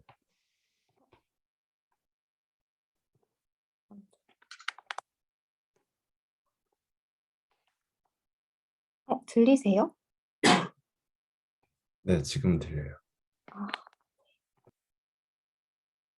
네, 그럼 이제 슈도 레이블을 다 얻은 후에는 스퓨리어스 레이블이랑 타겟 레이블을 모두 활용할 수 있는 그런 트레이닝 방식을 활용해서 최종 모델을 학습을 하게 됩니다.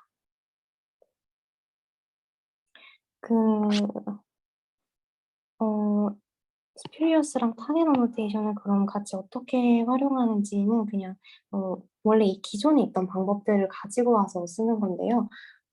여기에선 디폴트로 그룹 디아로라는 방식을 채택해서 사용을 했습니다.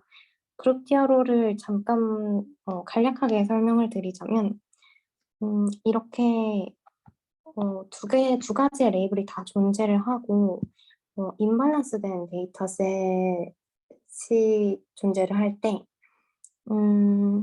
그룹 디아로는 이 마이너리티 그룹에서의 가중치를 올려서 학습을 진행을 합니다. 그래서 그룹별 가중치가 존재를 하는데요. 그 그룹별 가중치는 이제 그 그룹에서 속하는 샘플들이 갖는 로스에 의해서 결정이 됩니다. 그래서 여기에서 보시면은 이게 G라고 해서 어떤 그룹을 뽑은 거고요. 얘가 어떤 그룹에 해당하는 샘플이라고 보시면 됩니다. 그랬을 때 그 샘플이 갖는 로스 값의 익스포넨셜을 취해서 이 Q라는 값을 계속 업데이트를 합니다. 그럼 이 Q라는 값은 로스가 크면 크게 유지가 되고 로스가 작으면 작은 값이 계속 곱해지면서 저 Q 값이 계속 작아지게 될 텐데요. 이제 그룹별로 마지막에 노멀라이즈를 해주면 로스가 더 높은 그룹의 가중치가 Q 값이 더 높게 잡히게 됩니다. 그러면은 이제 로스 업데이트를 할 때 그 그룹 가중치를 곱해서 업데이트를 해주게 됩니다. 그럼 이 로스는 어떤 거냐라고 하면은 이 로스는 기본 크로스 엔트로피 로스에다가 그룹별로 어떤 스칼라 값을 줍니다. 이 스칼라 값은 이 NG라는 거는 그룹에 속하는 샘플들의 개수인데요. 뭐 그룹에 속하는 샘플이 100개가 있으면은 이건 10분의 10이라는 스칼라 값이 되는 거고 이제 NG 그 그룹에 속하는 샘플이 많을수록 더해지는 스칼라 값이 작아집니다. 그래서 좀 추가적으로 그 숫자가 작은 그룹은 더 가중치를 더 많이 가져갈 수 있게끔 하는 장치가 함께 있습니다.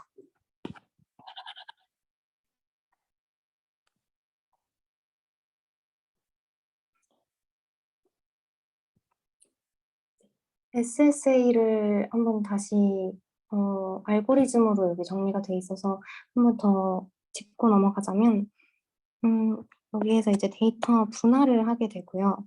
미니 배치로 이제 샘플들을 가지고 온 다음에 그 미니 배치에 대해서 타우를 다 결정을 합니다. 그럼 그룹마다 결정된 타우를 가지고 학습을 진행을 하고 이 부분 집합에 대한 레이블 학습이 다 끝난 다음에는 부분 집합에 대한 레이블을 얻습니다. 그리고 이거를 어떤 그 K만큼 반복을 하게 되면은 여기에서는 3이겠죠? 3번 반복을 하게 되면은 모든 언레이블드 데이터셋에 슈도 레이블이 생기게 되고 그 슈도 레이블링 된 데이터셋을 가지고 그룹 디아로를 학습을 하게 됩니다.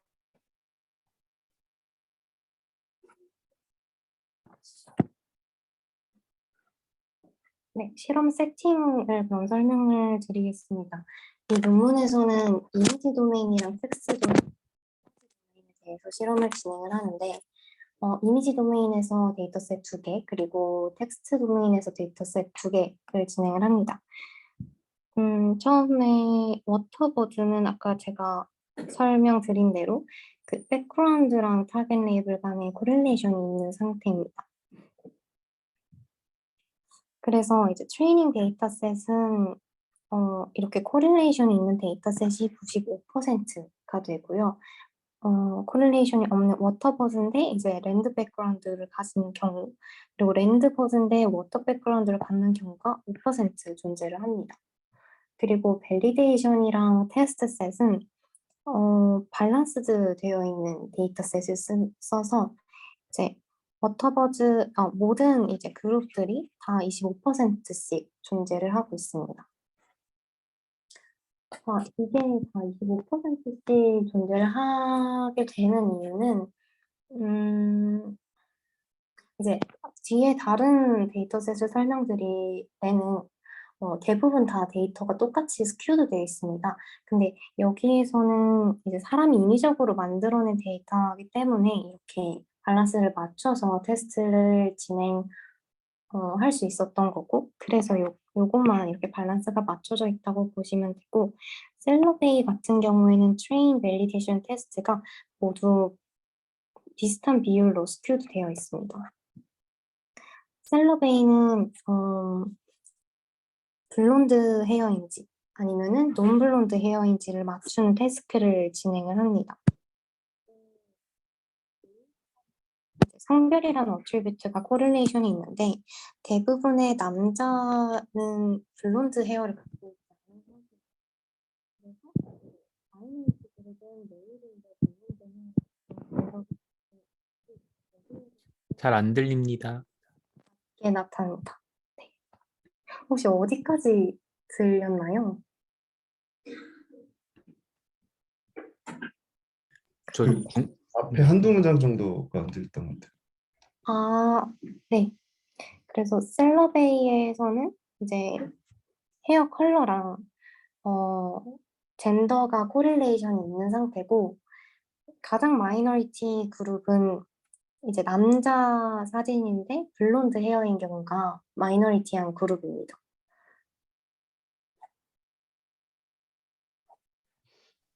저 근데 질문이 있는데요.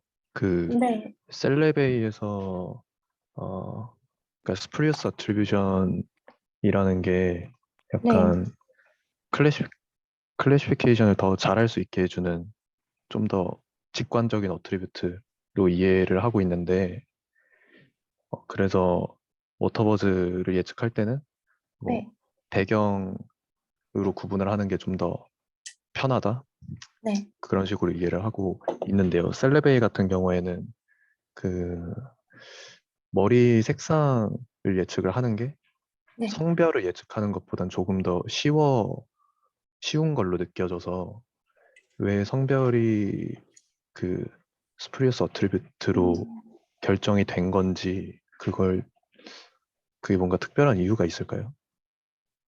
음,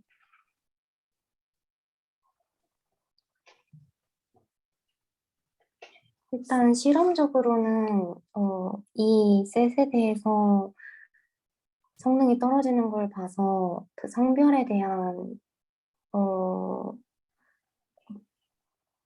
성별에 좀 의존하는 경향이 있었다고 생각이 되는데요. 네.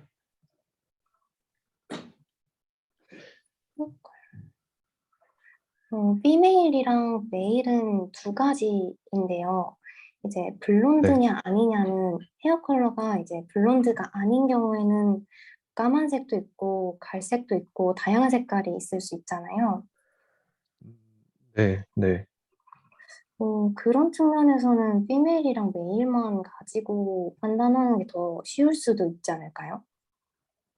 음, 이게 다크헤어라고 써 있는데 논블론드로 보시면 됩니다. 네. 그러니까 성별은 두 개로 딱 구분이 되는데 머리 네, 색상은 어, 다양한 색상 중에서 블론드이냐 아니면 그게 아닌 색상을 전부 한 카테고리로 몰고 있기 때문에 좀 더 어려울 수 있다는 말씀이신 거죠? 네, 근데 이건 뭐 제 추측이고 왜 저 헤어 컬러를 예측하는 것보다 성별을 예측하는 게 더 쉬웠는지는 잘 모르겠습니다. 네, 알겠습니다. 네.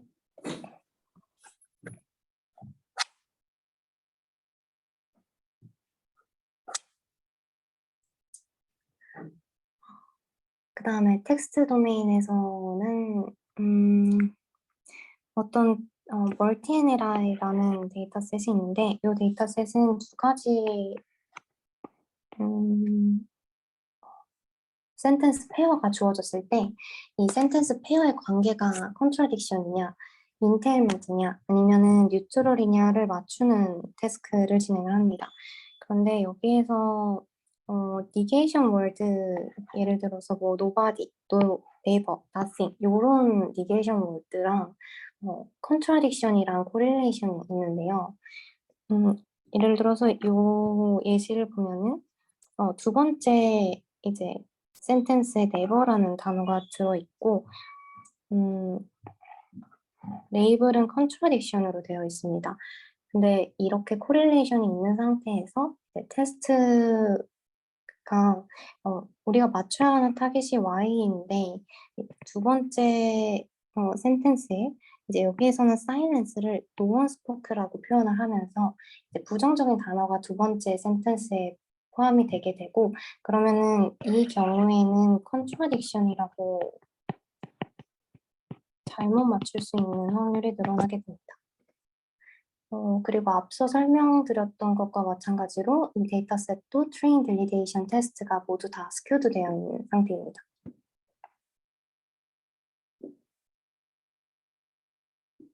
그 다음은 텍스트 도메인에서 두 번째 데이터셋은 civil comments wild라는 데이터셋을 사용을 했는데 요거는 어떤 그 온라인 커멘트가 입력으로 주어지면은 그게 뭐 악성인지 아닌지를 구별하는 태스크입니다.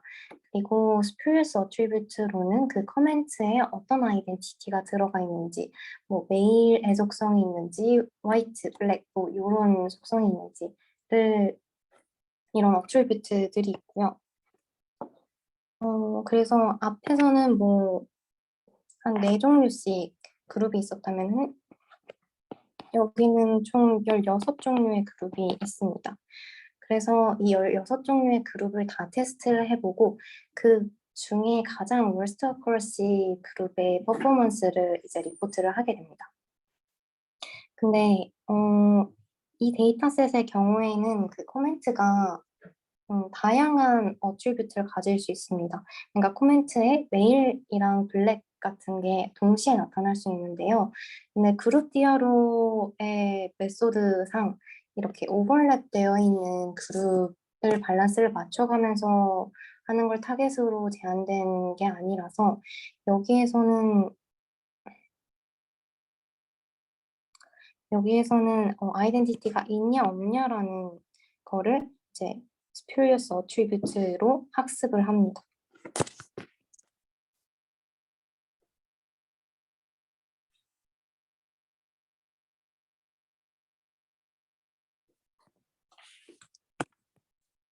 재성님께서 젠더 어트리뷰트가 왜 더 쉬운지에 대해서 어느 정도 러닝 프롬 페일리어에서 해결할 수 있을 것 같다라고 해주셨는데 혹시 좀 설명해 주실 수 있나요?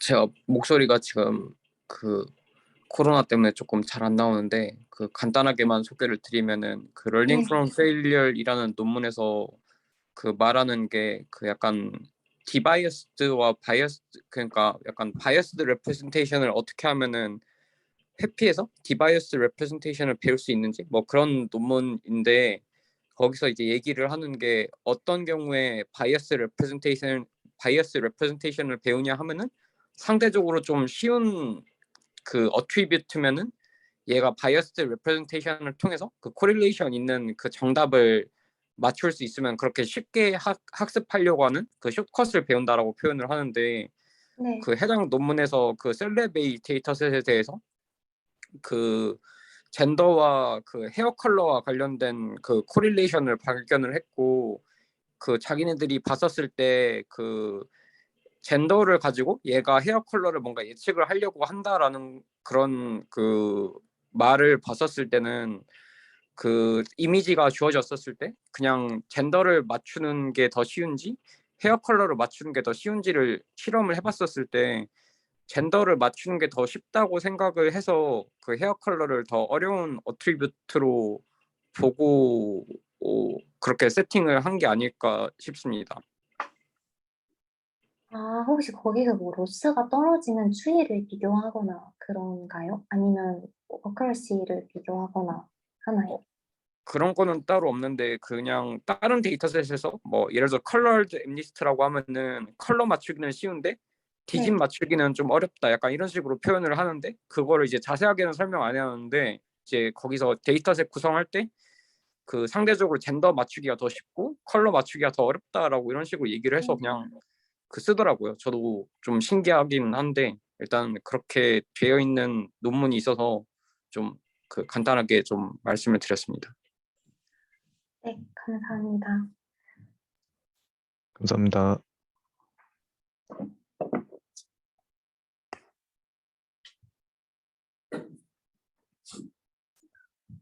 실험에서 이제 이미지 도메인은 레스넷 50을 사용을 했고 텍스트 도메인은 버트를 사용을 했습니다. 그리고 하이퍼 파라미터 튜닝을 할 때 슈도 레이블링 페이즈에서는 아까 말씀드렸듯이 그 반반 빼놨던 것 중에 이 학습에 사용되지 않은 데이터를 사용을 해서 하이퍼 파라미터 튜닝을 했고 두 번째 그룹 디어로로 학습을 할 때는 전체 레이블드 데이터셋을 가지고 하이퍼 파라미터 튜닝을 했습니다. 그래서 그룹 디어로는 그 저희가 슈도 레이블을 준 그 트레이닝 셋으로만 학습을 하고 이 DL이라는 밸리데이션 셋은 학습에 사용을 하지 않다가 하이퍼 파라미터 튜닝을 할 때만 사용을 합니다.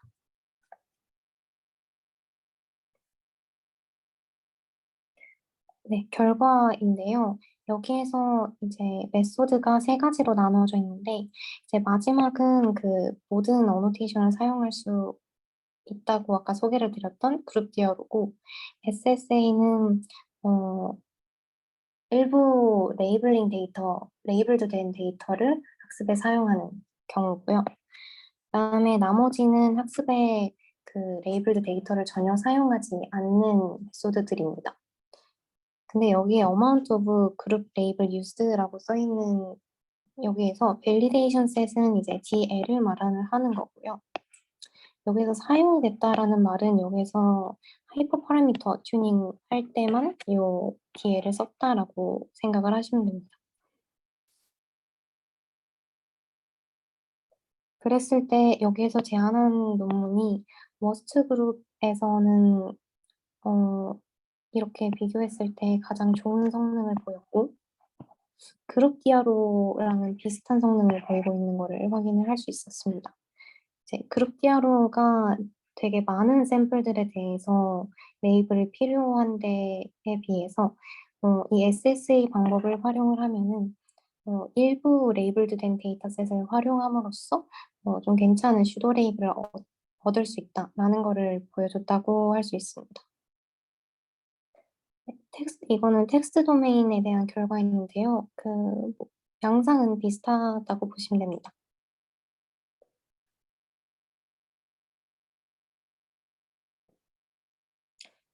그 다음에 이거는 그 DL이라는 데이터셋을 점점 줄여가면서 실험을 해본 결과입니다. 그랬을 때 그 레이블드 데이터가 한 10% 정도밖에 안 됐을 때도 어느 정도 괜찮은 성능을 유지하는 것을 볼 수 있었습니다.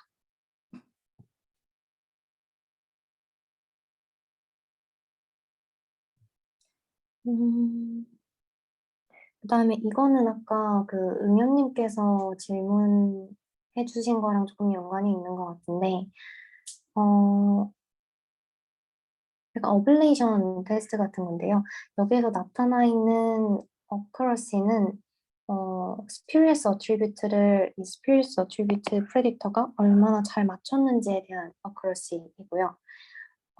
여기서 바닐라는 validation set DL이라는 것만 트레이닝에 사용을 했을 때, 그리고 슈도 레이블링은 슈도 레이블러를 학습을 할 때 이제 그룹 스레숄드를 사용하지 않고 그냥 모든 스레숄드를 0.95로 이제 두고 학습을 했을 때, 그리고 여기 맨 마지막은 그룹 와이즈 스레시홀드까지 활용을 했을 한 뭐 SSA라고 보시면 됩니다.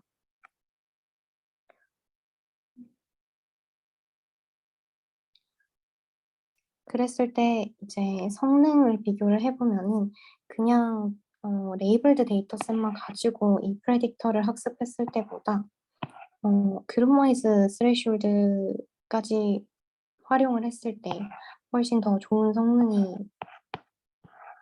나타났고요.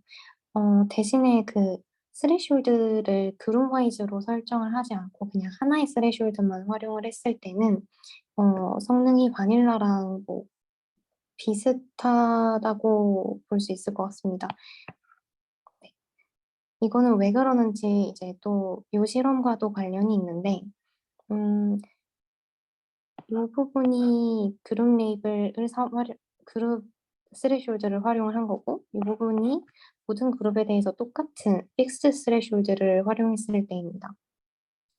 그리고 표에 나타나 있는 거는 스퓨리어스 어트리뷰트 프레딕터를 학습할 때 이 각 그룹에서 얼만큼 이 학습에 활용되었는지를 나타낸 건데요. 이제 첫 번째에서 DL의 그 전체 개수, 그룹별 개수, 그 다음에 DU의 전체 그룹별 개수가 나타나 있고요.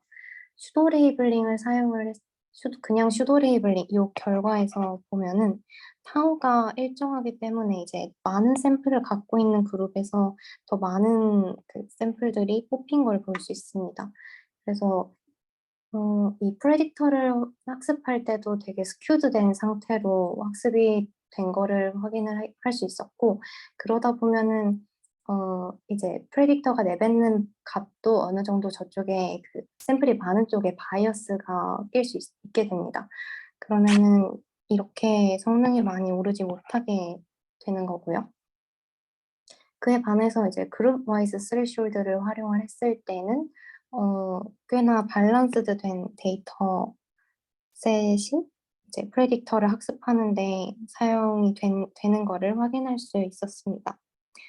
그리고 바닐라 그러니까 그룹 레이블드 샘플이 만을 활용을 했을 때 왜 프레딕션 성능이 그렇게 좋지 않은지를 생각을 해보면 아무래도 이제 그룹와이즈 스레시홀드까지 갔을 때, 그러니까 언레이블드 데이터셋을 슈도 레이블을 줘가지고 뭐 학습을 하고 했을 때는 전체적인 데이터셋 숫자가 이 정도가 되는 건데요.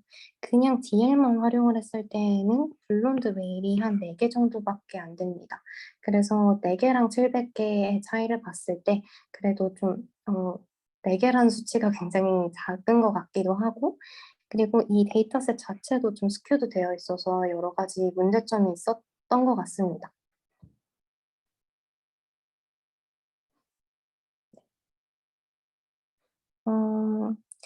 이 웍의 리미테이션을 그럼 정리를 해보자면 여전히 어떤 스퓨리어스한 어트리뷰트를 가지고 있어야 된다는 단점이 있습니다. 그리고 두 번째로는 앱 모든 미니 배치마다 계속 스레시홀드가 업데이트 되어야 되고 그 레이블링 과정이 이제 서브셋을 나눠가지고 진행이 되다 보니까 레이블링 과정을 여러 번 거쳐야 됩니다. 그래서 꽤나 컴퓨테이셔널 코스트가 증가가 되는 거를 확인을 할 수 있습니다.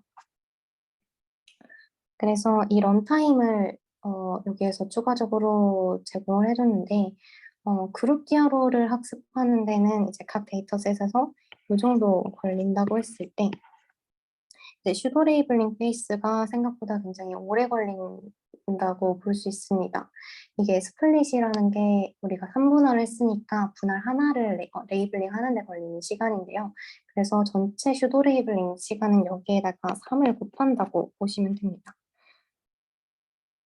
그러면은 이제 요 경우에는 이제 슈도 레이블링 베이스만 9시간 그리고 그룹 디아로를 학습하는데 한 2.3시간 그러면은 슈도 레이블링 베이스가 굉장히 많은 시간을 할애하고 있다라는 거를 알 수 있습니다. 오늘 제가 준비한 발표는 여기까지이고요. 혹시 질문 있으실까요? 저 질문 하나 있는데요. 네. 이거 그 spurious attribute을 예측하는 정확도 평가하는 것도 아까 말씀 혹시 해주셨었나요? 제가 잘 기억이 안 나가지고. 정확도. 그러니까 이제 네. 레이블러의 성능, 그러니까 네. 저 attribute, 그러니까 spurious attribute을 얼마나 잘 예측하는지, 저 수도 레이블 써가지고 얼마나 잘 예측하는지 그걸 평가하는. 네, 이거요? 이건가요? 네. 그러면 저 볼드 되어 있는 게 그 attribute, 이게 worst group accuracy가 아니라 그 spurious attribute에 대한 accuracy인 거죠? worst group에서의 spurious attribute에 대한 accuracy인 거죠, 그러면? 네, 맞아요. 네, 알겠습니다. 네.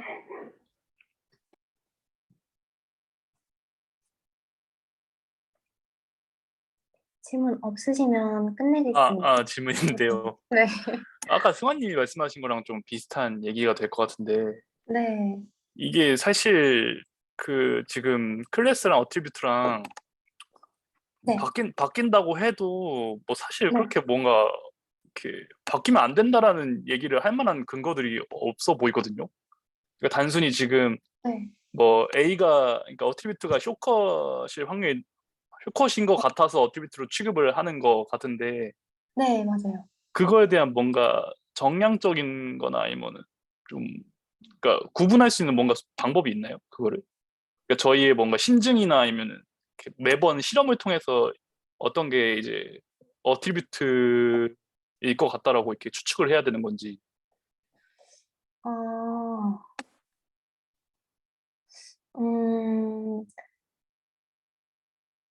그 예전에 LFF에서 그 혹시 컬러드 엠니스트 아세요? 알긴 합니다. 네. 컬러드 엠니스트가 이제 숫자 정보랑 색깔 정보가 있잖아요. 네. 그러면은 보통은 숫자 정보를 타겟 어트리뷰트로 놓고 컬러 정보를 스퓨리어스 어트리뷰트로 취급을 하는데 그거를 바꿔서 실험했을 경우에는 이제 컬러 정보가 배우기 훨씬 쉽기 때문에 컬러 정보를 맞추는 데는 전혀 문제가 없게 됩니다. 그래서 준우님이 말씀하신 대로 그렇게 실험을 했을 때 이렇게 배우기 쉬우면은 문제가 되는 상황이 있고 더 어려운 게 어트리뷰트가 그 스퓨리어스 어트리뷰트로 설정이 되면은 사실 모델은 그 어트리뷰트를 통해서 뭔가를 분류하려고 하지 않을 거기 때문에 그거 자체가 문제 상황이 정의되지 않는 것 같아요. 네. 그러면은 네. 매번 어트리뷰트를 찾을 때마다 뭐 네. 컬러드 엠니스트 한 것처럼 양방향으로 실험을 해서 알아야 되는 건가요? 음, 제가 지금까지 알기로는 그렇습니다. 어떤 정량적인 수치로 이거를 뭐 빌딩을 하거나 하는 논문을 본 적은 없던 것 같습니다. 네. 이게 뒤에 리미테이션에도 약간 좀 스케일러비티 관련된 이슈들이 굉장히 많은 것 같은데 이게 뭐 데이터셋은 뭐 리얼월드 데이터셋을 쓰긴 했지만 구성 자체가 결국에 클래스나 어트리뷰트 같은 게 굉장히 제한적으로 보여서요. 네, 맞습니다. 맞는 것 같아요. 근데 뭔가 제너럴하게 이렇게 적용을 하기에는 그 네. 어트리뷰트 찾는 것조차도 굉장히 좀 일이 많이 들어가 보이고 혹시 언넌이나 뭐 히든 어트리뷰트를 가정하고 하는 실험은 없나요? 그러니까 그런 논문은 없나요? 제가 듣기로는 뭐 응용님께서 히든 어트리뷰트를 찾는 연구를 하고 있다고 응용님이 네. 하시는군요. 이거 그러니까 이게 좀 이쪽 분야에서 약간 바틀넥이긴 해요, 그게. 그러니까 어차피 해봤자 실제로는 하등 쓸모없는 네. 된 느낌이 좀 있어가지고, 그러니까 어차피 모르는 애트리뷰트를 일단 알고 시작한다는 것 자체가 이제 출발점에서부터 좀 한계점이 있는 거라서, 주님 말씀처럼 진짜 뭐 네. 지금 내가 사용하고 싶은 다운스트림 데스크 데이터셋에 어떤 숏컷 혹은 어떤 바이어스가 있을지 그걸 모르는 거고 레이블링하기도 힘든 상황이 아, 일반적인 상황인데 기존 어떤 디바이어스인 것들은 보통은 다 어떤 그 바이어스가 있다고 생각을 하고 그리고 실제로 그 바이어스가 뭔지도 알고 있고 그 다음에 그 바이어스가 없는 셋으로 구성된 평가 셋까지 가지고 있다고 가정을 하기 때문에 네네네네. 실제로 좀 적용하기가 힘든 측면도 있고 이 웍도 사실은 좀 네, 그런 측면에서 네, 그런 한계가 좀 있다고 생각을 하는데 사실 그거를 그런 리얼 월드까지 끌어올리는데 좀 사실 되게 어려운 점이 많죠. 네네. 준우님 말씀하신 것처럼 그럼 진짜 뭐가 바이어스냐, 뭐가 어떤 이런 디스트리뷰션 시프트에 따른 모델에 영향을 미치는 그런 애트리뷰션이냐라는 걸 일단 정의하는 것부터가 되게 어려운 태스크이기도 하고 그게 실제로 리얼월드에서 태스크에 따라서도 그게 되게 많이 달라지기도 하고요. 그래서 뭐 그런 것들 쪽으로도 연구가 최근에 좀 되고 있는 것 같습니다. 그걸 실제로 찾으려고 하는 논문들도 최근에 나오고 있고요. 그러면 되게 여기 이 분야가 되게 포텐이 크긴 큰가 보네요. 그러니까 좀 그런 이슈가 있음에도 불구하고 그 꽤 논문이 되게 자주 보이는 걸 보면은 리뷰어 단에서도 뭔가 이해가 가서 넘어가는 거겠죠. 아무래도. 뭐 저도 사실 네, 네, 약간 그런 거 아닐까요? 이제 너도 알고 나도 알고 모두가 아는 문제점이긴 한데 나도 해결책을 모르겠으니까 일단은 그 부분을 좀 넘어가 주겠다 뭐 그런 거 아닐까 싶긴 한데 근데 약간 그걸 걸고 넘어지면 사실은 네 그거는 기존 논문들이 다 갖고 있는 문제점이긴 해가지고 네. 네 근데 그거를 좀 효과적으로 해결할 수 있으면 뭐 그것 자체가 좀 일종의 브레이크스루일 것 같긴 네 합니다. 네. 그럼 내년 립스 보면은 응염님 거 페이퍼 보면 되나요? 그러면 나와 있나요? 아니 아직은 아닐 것 같긴 한데 네. 네, 감사해요. 의원님 그러면은 그쪽 분야에 대해서 최근에 논문이 나오고 있다고 말씀을 해주셨는데, 네네네. 혹시 그 논문 몇 가지 알려주시거나 어떤 식으로 진행되는지 설명해 주실 수 있나요? 네네. 뭐 공유는 제가 뭐 그 잔디방에다가 따로 공유를 드릴게요. 뭐 약간 그냥 뭐 하이 레벨적으로만 공유를 드리면 네. 그 최근 그 같은 아이클리어에 나온 그 논문 중에 Salient ImageNet이라는 논문이 있는데 네. 그 논문은 약간 리얼월드에서 이제 뭐 여기서는 바이어스라고 표현을 하긴 하지만 거기서는 일종의 이제 페일리어 모드라고 표현을 합니다. 그래서 이미지넷을 학습을 했을 때 우리 모델이 자꾸 실패하는 어떤 공통적인 애트리뷰트를 갖고 있는 그룹이 뭘까를 좀 찾아내는 거고 네. 그거를 찾아낼 때 사실 이제 뭐 예를 들면 고양이라는 클래스에서 어떤 애트리뷰트이 특정 그룹에서는 다 공유가 되는데 어떤 나머지 그룹에서는 공유가 안 되기 때문에 우리 모델이 그 나머지에서는 다 틀려버린다. 그렇게 되면 그 특정 애트리뷰트 일종의 그 특정 그룹에서만 좀 효과가 있고 나머지에서는 어떻게 보면 좀 효과가 없는 일종의 바이어스처럼 작동을 하는 거잖아요. 네. 그래서 그런 가정을 좀 깔고 그러면 우리 모델이 페일리어 모드를 갖게 만드는 그 애트리뷰트이 뭘까? 약간 그걸 좀 찾아 나가는 웍이 소개가 됐는데 뭐 이 개념은 사실 CBPR 그 2021년에 좀 나왔던 논문이긴 하고요. 그거를 이제 이미지넷에다가 적용을 해가지고 실제로 바이어스가 좀 있어 보일 법한 어떤 그룹, 그러니까 그 동일한 클래스 내에서 그런 그룹과 그렇지 않은 그룹을 이렇게 나눠가지고 네, 뭐 좀 새롭게 좀 데이터셋에 좀 그 어노테이션을 좀 제공하는 그런 데이터셋 논문이 있습니다. 근데 뭐 이 어떤 그런 리얼월드에서 그런 바이어스 혹은 숏컷이 뭐냐 혹은 어떤 것이냐라고 정의하는 것 자체가 뭔가 공통적으로 이렇게 좀 정립된 거는 아직은 저도 못 봤고요. 사실 그 learning from failure에서 제가 좀 그 높이 의미를 부여했던 거는 일종의 그 숏컷이라고 하는 거를 좀 실험적으로 그리고 그거를 좀 더 수식적으로 어떻게 하면 학습하는 데 사용할 수 있을지를 좀 뭐랄까 처음 제시했던 논문이라서 제가 그 논문을 되게 좋아하는데 뭐 그게 실제로 제가 좀 임피리컬리 그거를 리얼 적용했을 때 좀 잘 동작을 하진 않아서 리얼월드에서 그런 어떤 숏컷 혹은 바이어스를 야기하는 특징이 뭐가 있을지 좀 네, 뭐랄까 더 연구를 하는 논문들은까지는 아직 못 본 것 같습니다.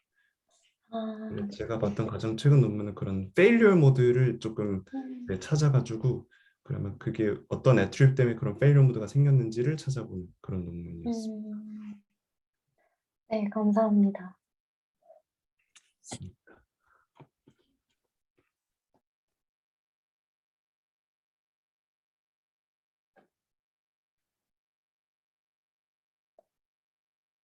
다음 질문 없으시면은 마무리하도록 하겠습니다.